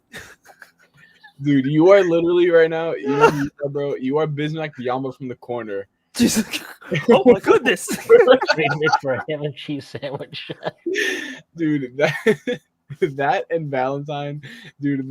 Oh my goodness, that shit was so aggressive. It was fucking hilarious. If you haven't seen that clip, you should look up Biyombo 3-pointer. Man, can't you believe RJ Barrett's off the Knicks? Remember the RJ Barrett or Julius Randle discussions? And now they're both out of here. Yeah. This is what it's all about. Dude, in 2 years, we're literally going to turn around and trade KAT and Pacom Dadier for Giannis, too. It's going to be awesome. It'll be a movie. It'll be so great. I'm literally going to have the jersey hanging behind me on the live stream. It's going to be so awesome. The jersey and the flag.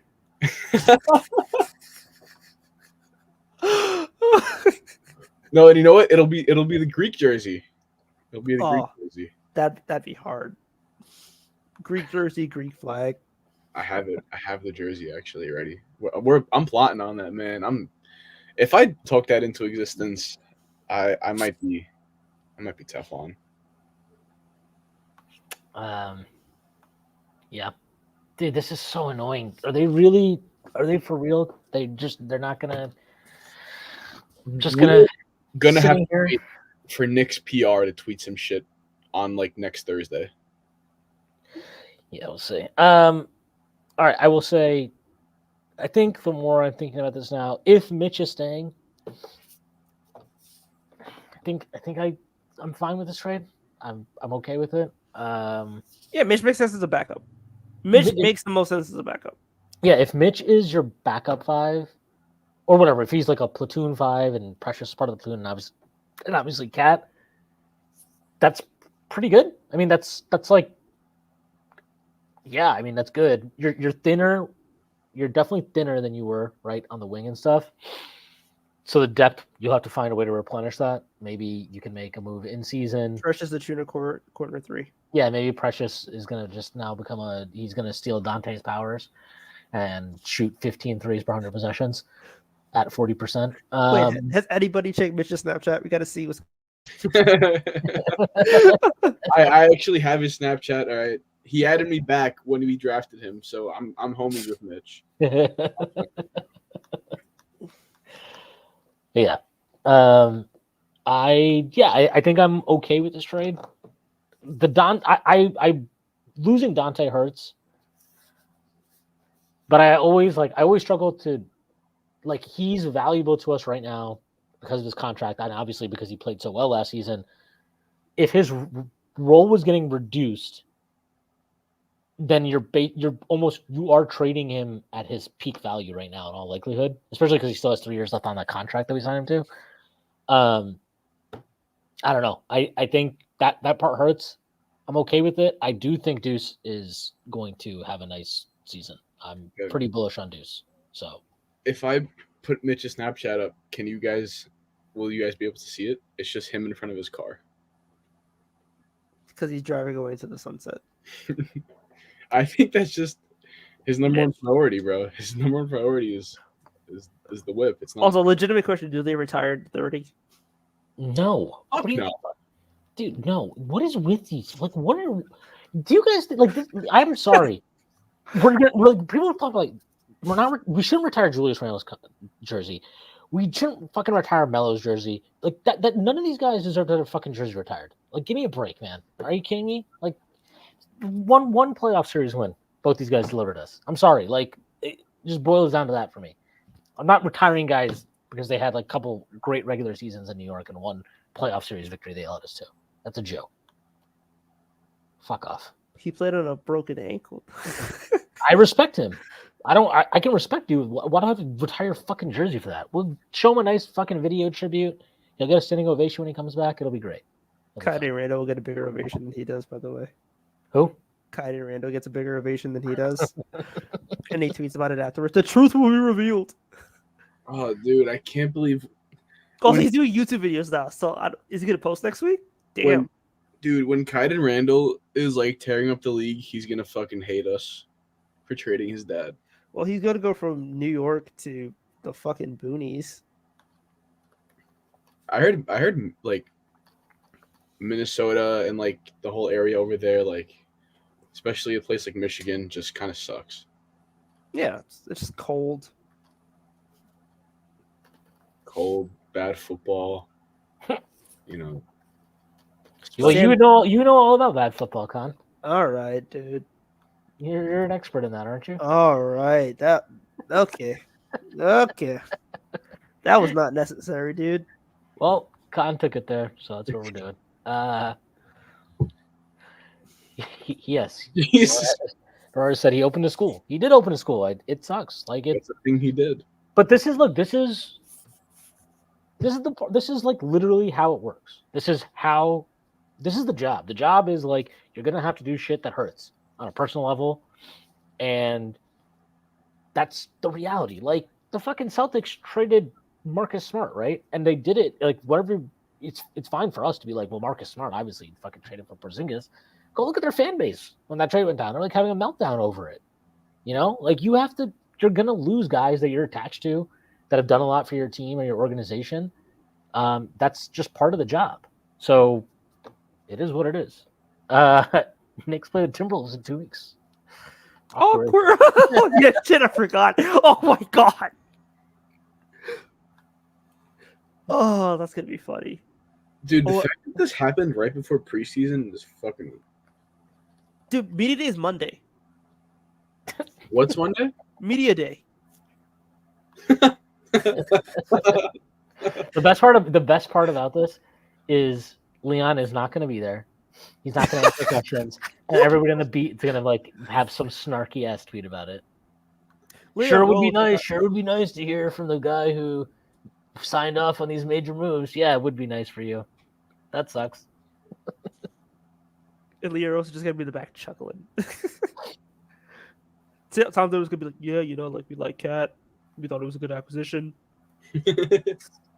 Got some experience there with him, you know, over in Minnesota. Yeah, Played well for me. great player, very highly skilled. Can play the 4, can play the 5, gets after it defensively. He has to turn around. Who the fuck said this? From Retro, Heat, Pistons, Begley. Hawks were all eyeing Randall. Begley. Yeah, that was from Begley. How long ago was this tweet? Like when the trade first dropped. What the fuck were any of them giving us? Exactly. That's what I'm saying. I'm like, yeah, people want Randall, but like there was nothing of value we could get back. Yeah. And the Pistons don't have shit. The Heat, the only player I would want of the Heaters is Bam. And the Hawks, Dude, the only player I would want is Jalen Johnson. I don't even want Clint Capella out of that shit. Ew. Bam Adebayo is so good. Tibbs is probably on 3 hours of sleep right now, rooting plays, and it'll show coming today.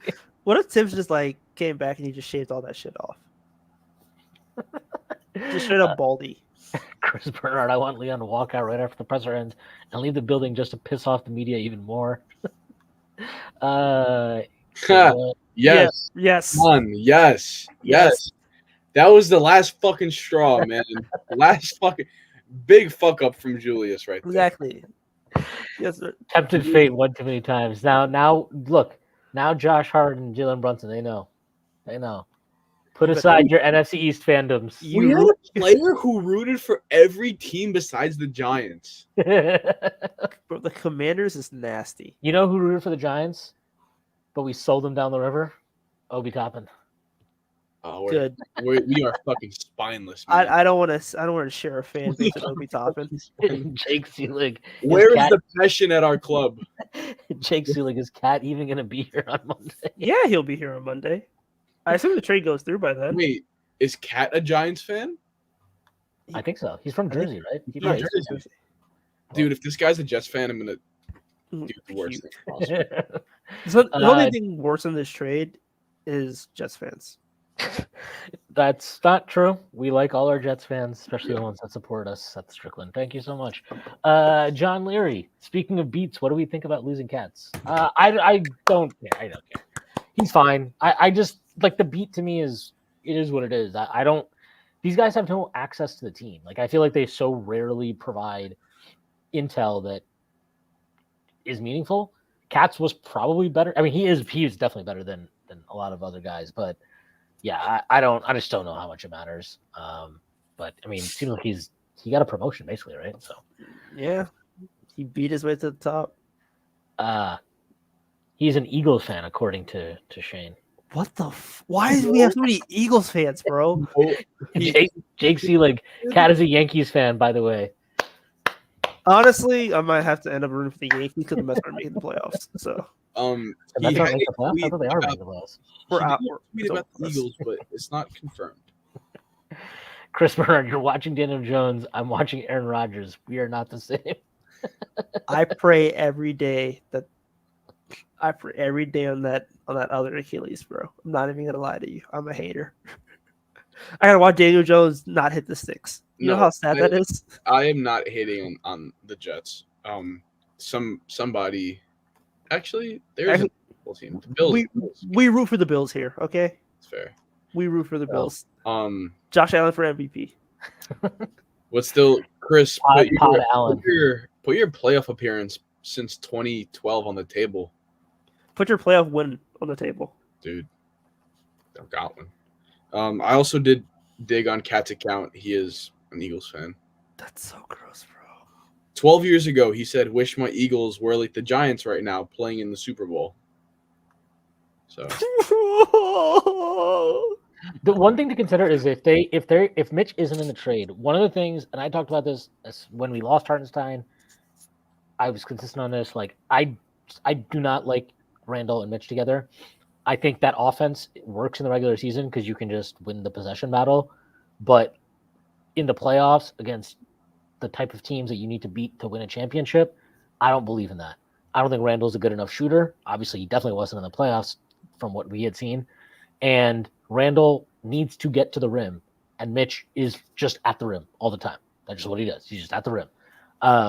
KAT and Mitch, I can see that. I can work with that. I think that has a lot more offensive viability. And yeah, like defensively, I don't know. Is there really a huge difference between KAT and Julius? I don't think so. When they're committed, there is. Yeah, but they're not always. Neither of them is always committed.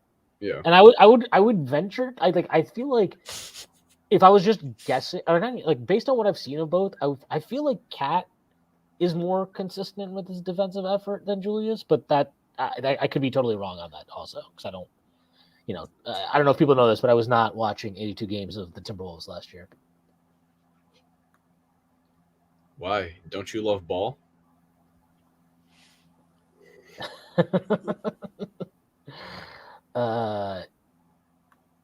Randle starts hitting the playoffs of the Wolves, and I will kill myself.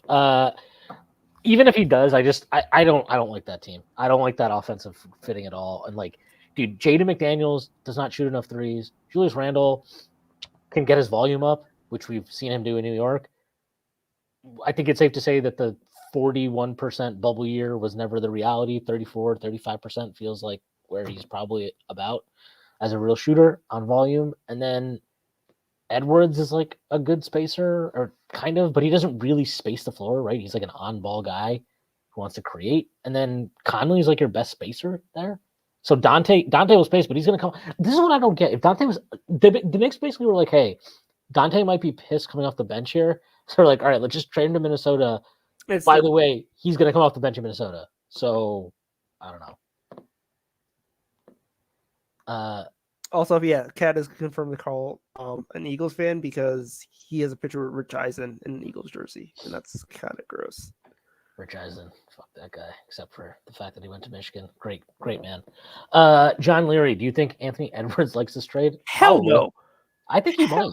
I don't think he. I don't know, man. I think dude, Anthony Edwards, this second, right now, as we're on this live stream, just opened his fucking door to get his DoorDash order. Okay, he's no. He probably this trade happened. Also, like straight up, like, dude, I'm sorry that they just lost their spacing. Like, this trade is horrible for them. Yeah, I just don't know how like you could salvage this if you're a Wolves fan, because it's just like, what does Julius Randle do for you? Nothing. Like, you needed offense and you needed somebody to like help space, and you lost the spacer in your lineup. Like, the best shooter in your lineup is fucking Mike Conley. It's like, I know we talked about it earlier, but they really have no reason to do this fucking trade, bro. It comes with the money. It's a cut salary. That's what it is. It's the money.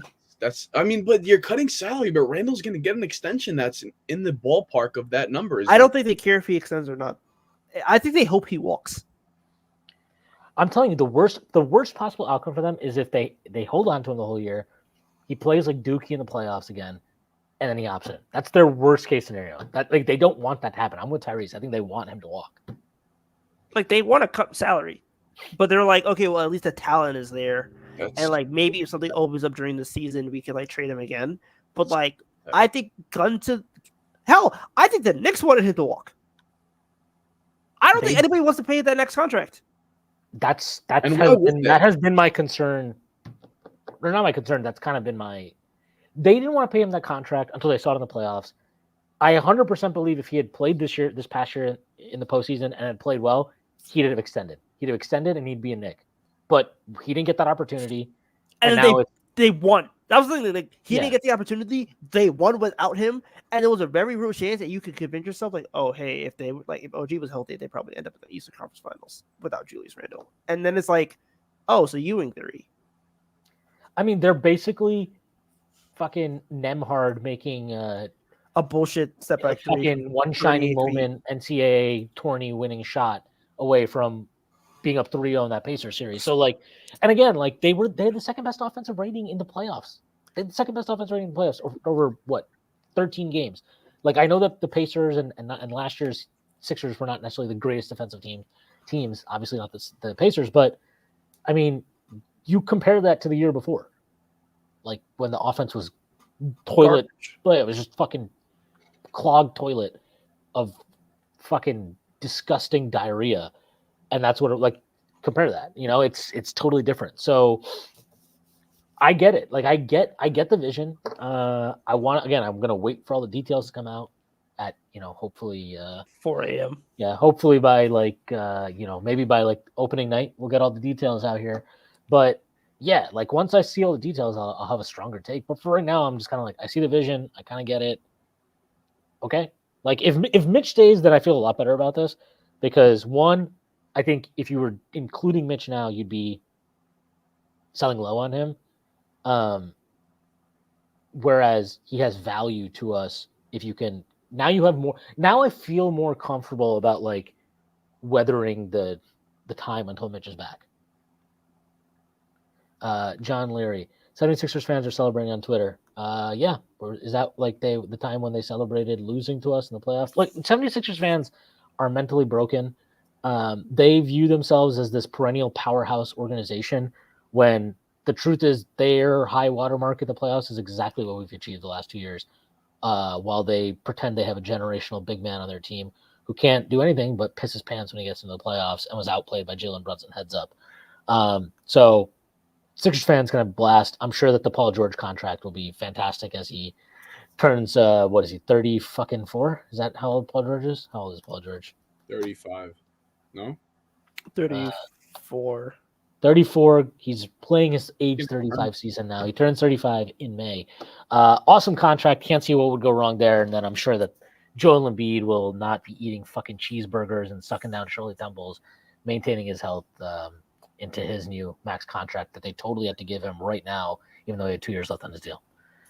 So shout out to them. They won the offseason just like they win a lot of off seasons, and they win a lot of things except for actually fucking winning playoff series. So shout out to them. I mean, they really didn't even ever win a lottery.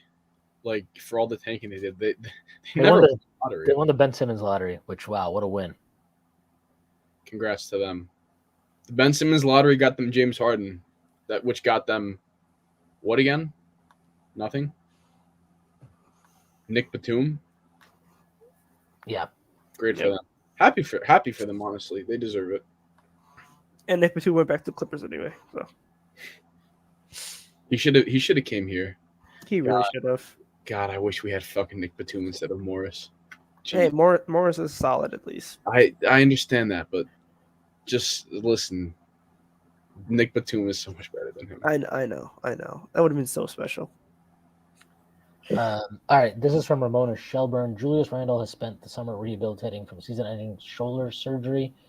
He and the Knicks had not made progress on a contract extension this summer, sources said, essentially signaling the Knicks' willingness to trade him. Talks between the teams have taken place all summer, picked up steam in the last few days when Charlotte was brought in as a third team. Yeah, I mean, yeah, but when the day came and he didn't sign the extension, and I was like, okay, let's wait until the 6 month thing passes by, so maybe he wanted to have the security. And when that didn't happen, I'm like, okay, they're probably trading him at some point. Because why wouldn't you extend him? The Knicks always extend their dudes. That is how the Knicks have operated since they got into the team. It's the Knicks always extend their dudes. They didn't want to pay that contract.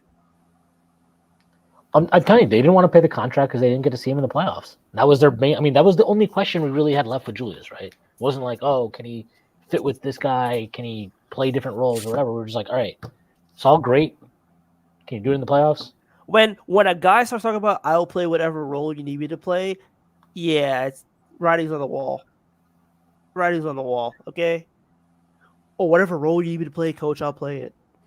Like, we know, bro. We know. Start packing them bags. Wait, did Julius say that? Yes. Remember, like Bagley had like the report from just like Julius Randle's willing to play whatever role is necessary for the team, and I'm like, okay, when you RJ Barrett did the same thing last year. He was like, oh yeah, if you need me to come off the bench, I'll come off the bench. I have no problem with it. And it's like, dude, when you start talking about whatever role you need me to play, I'll play it.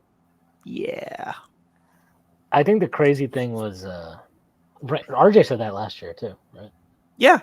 Yeah. That was funny. He was like, I'd come off the bench. I was like, no, you wouldn't.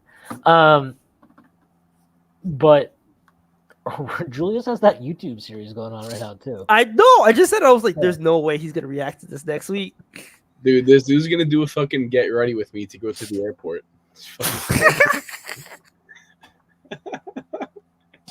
Get ready with me while I up from my family, go to Minnesota. Oh my god. Get ready with me while I go to discuss my contract and they don't give me shit. Fucking Jesus Christ. From John Leary, Evan Roberts said Knicks will be as unlikable as the Nets' big three. Other fan bases won't see them as likable anymore, and Knicks fans better get used to it. Evan Roberts. Who cares? I mean, who gives a fuck what Evan Roberts thinks at this time? You are the Brooklyn Nets, bro. Like, what doesn't compute when Nets fans talk about the Knicks? It's very like obsessed with the Knicks. It's like playing a different sport when it comes to how these teams are. Like, you are not the Knicks. You will never be the Knicks. Doesn't matter. If the Knicks at that time did the same shit the Nets did, we would have been such a bigger deal than you guys. And we would have drowned out all the fucking negativity that the other fan bases had for us. That's what we're going to do with this, too. When have other fan bases ever thought we're likable?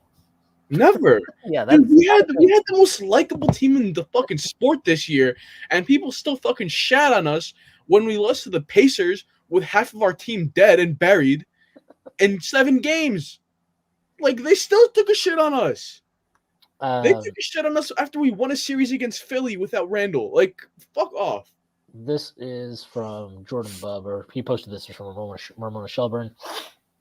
Important note on Julius Randle's potential fit in Minnesota. He played well for T-Wolves coach Chris Finch in New Orleans when Finch was an assistant with the Pelicans.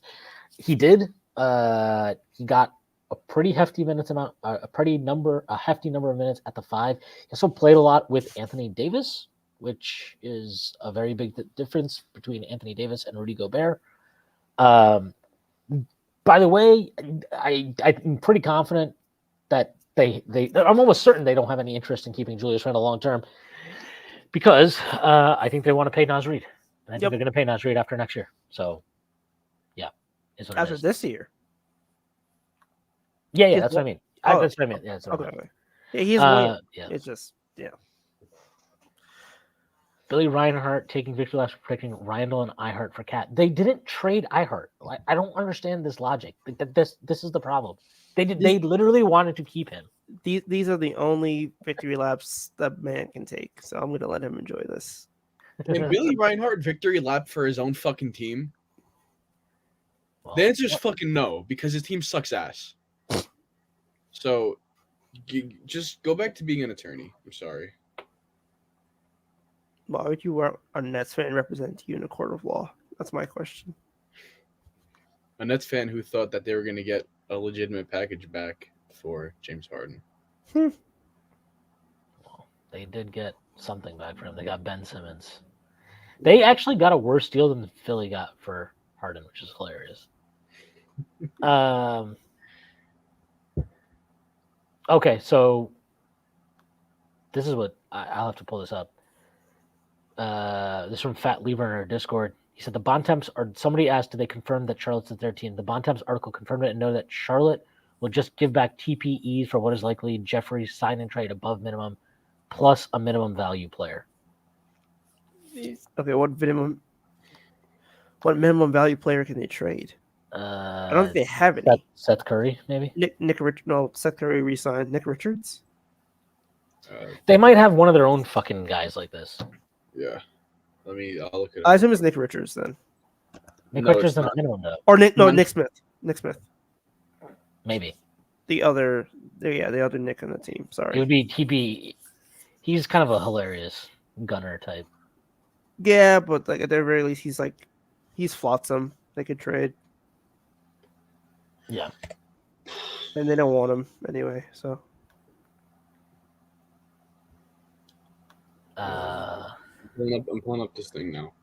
Yeah, it has to be Nick Richards. If they're talking minimum salary, it's Nick Richards. He's not a minimum So salary though. You mean Nick Smith. Sorry, Nick Smith. Sorry, Smith, my bad. Yeah. Retro only competition for the Knicks and the Curry- Celtics don't have any of their fan base cope on the trade.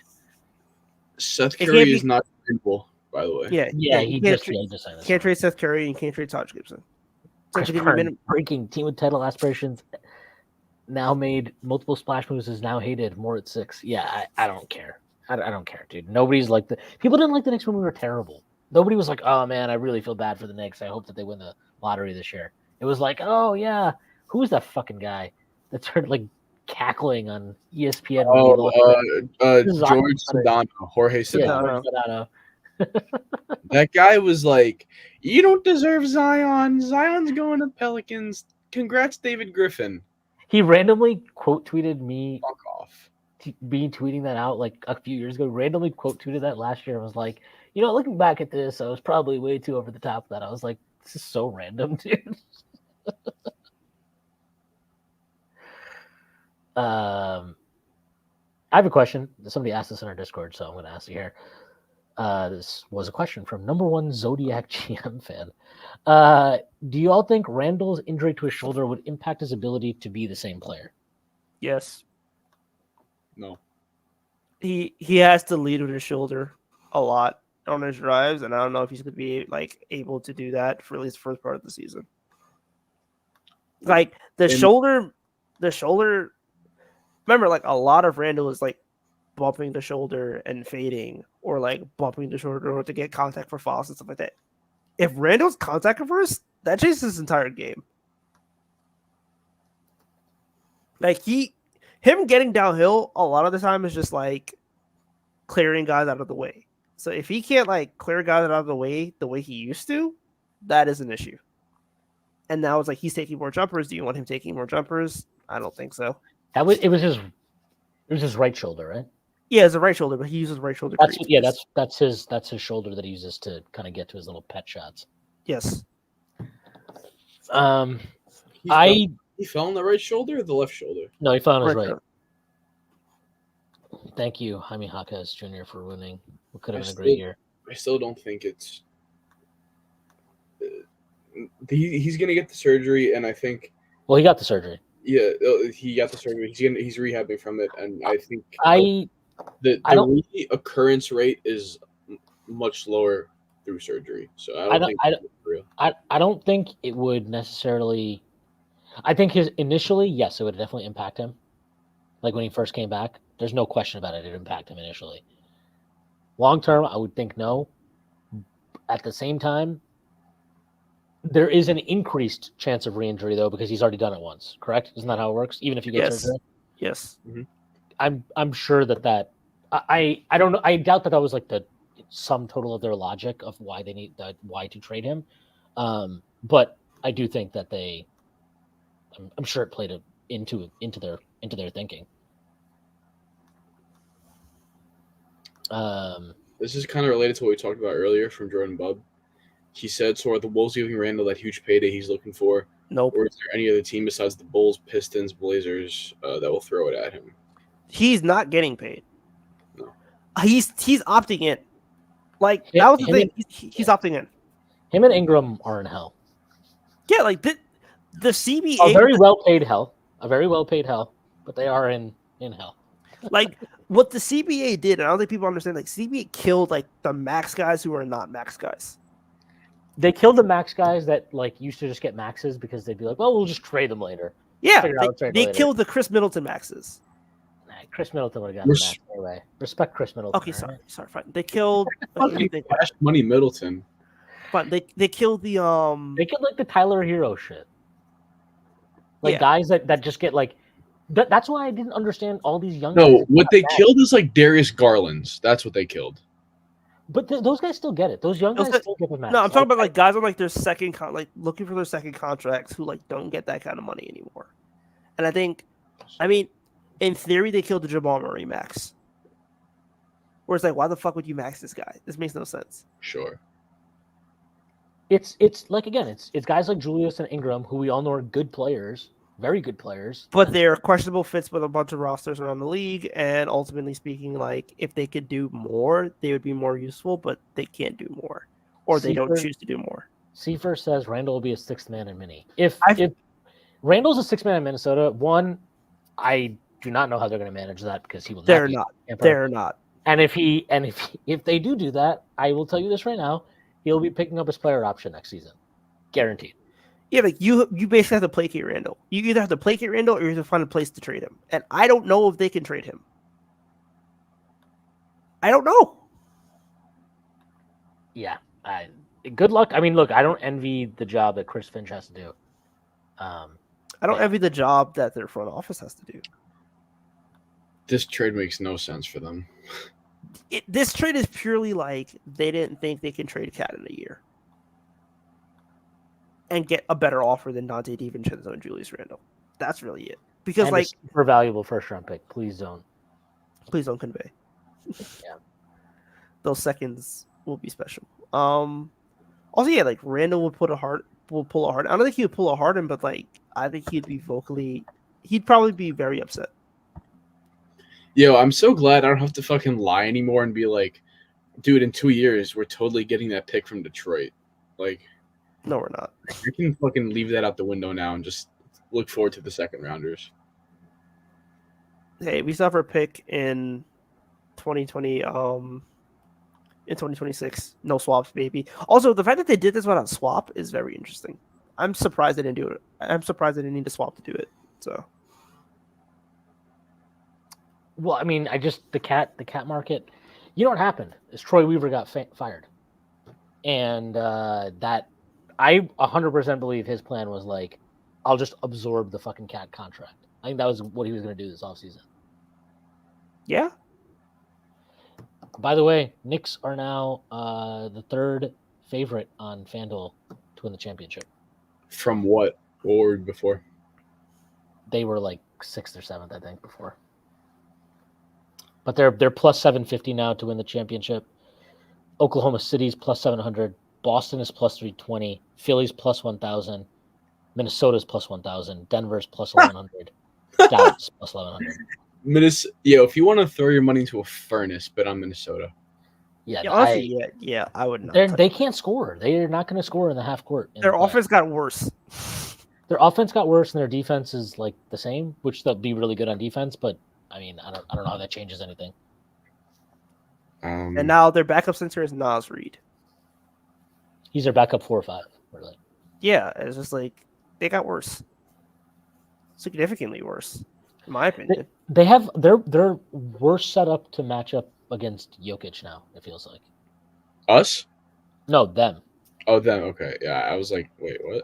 I still feel like I still don't love our center situation, even though KAT gives us an option. I still feel like end of the day, you're going to need to find a way to upgrade on Mitch. Not even necessarily upgrade, but just somebody who's like more trustworthy physically. Also, I would say I don't think we ever seen like KAT. Okay, sorry, it's just different point. We've never seen KAT with like a dynamic ball handler like Jalen Brunson. I feel like Jalen Brunson's going to help KAT a lot, just in terms of like giving him higher quality looks. And maybe looks like he's the best passer he's played with, but I think best player he's ever played with. Like he's better than Wolves Jimmy Butler. Yeah, best offensive player he's ever played with. Fuck it, defensive too. Fuck Gobert. No, I'm talking about Ant. Oh, I mean, Brunson's better than Ant. Brunson's also smarter than Ant. That's the big thing. I love Anthony Edwards. I'm sorry. I'm a casual. I know he's so fun, dude. He's an idiot, but he's so fun. Dude, Uh, his shirts, dude, like the new the line of shirts he came out from Paris. 10 out of 10. Support. I will catch up with you guys at some point later. Honestly, yeah, I don't think the news is coming out tonight. So, I gotta bounce out, so yeah. Yeah. see you guys. Good night. Later.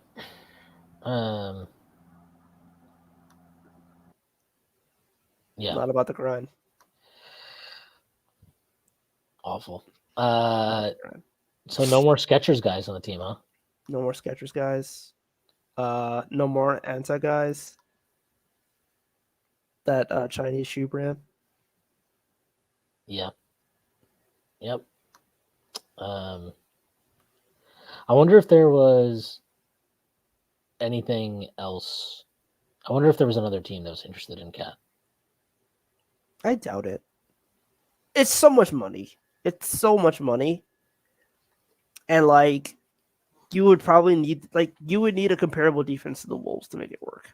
And I don't know how many teams can generate that and also trade for KAT. Yeah. I think it's just like you could use KAT as a means to it. If you're gonna be the second apron, it makes sense to have KAT on that contract. Yeah. Like that's the big thing for me. It's just like, look, if we're gonna be a second apron team, like you need tradable salary. So that's why I was like, it makes no sense to have Randle in the second apron because then he's like at a smaller number and you can barely trade him as is. Yeah. It's I don't know. The pick part of it's a little weird. Not that I would have liked to keep the pick, but I guess like if they like Dante, I feel like you should have the leverage to keep the pick. But I guess also they also knew that we didn't want to hold on to Julius. Yeah, So. they knew. It's like, oh, if you loved him so much, why would you extend him? Also, apparently, Ian saying the deal doesn't happen around Dante, which again, duh. Yeah.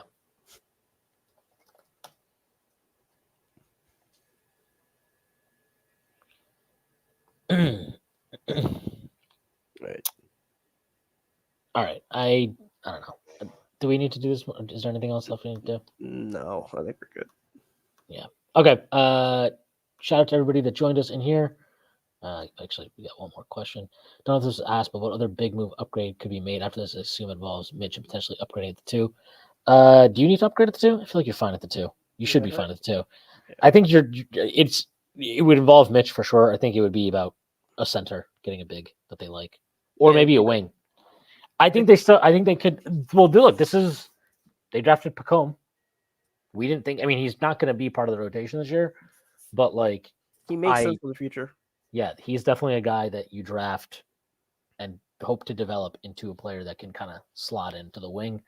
So yeah, I think big and wing is probably like that. That's where I would assume that they would look to upgrade. But yep, yeah. All right, cool. Thanks to everybody that joined us. Appreciate all the support. Appreciate the super chats. I hope everybody enjoys their weekend. And we will see you when we see you. Peace.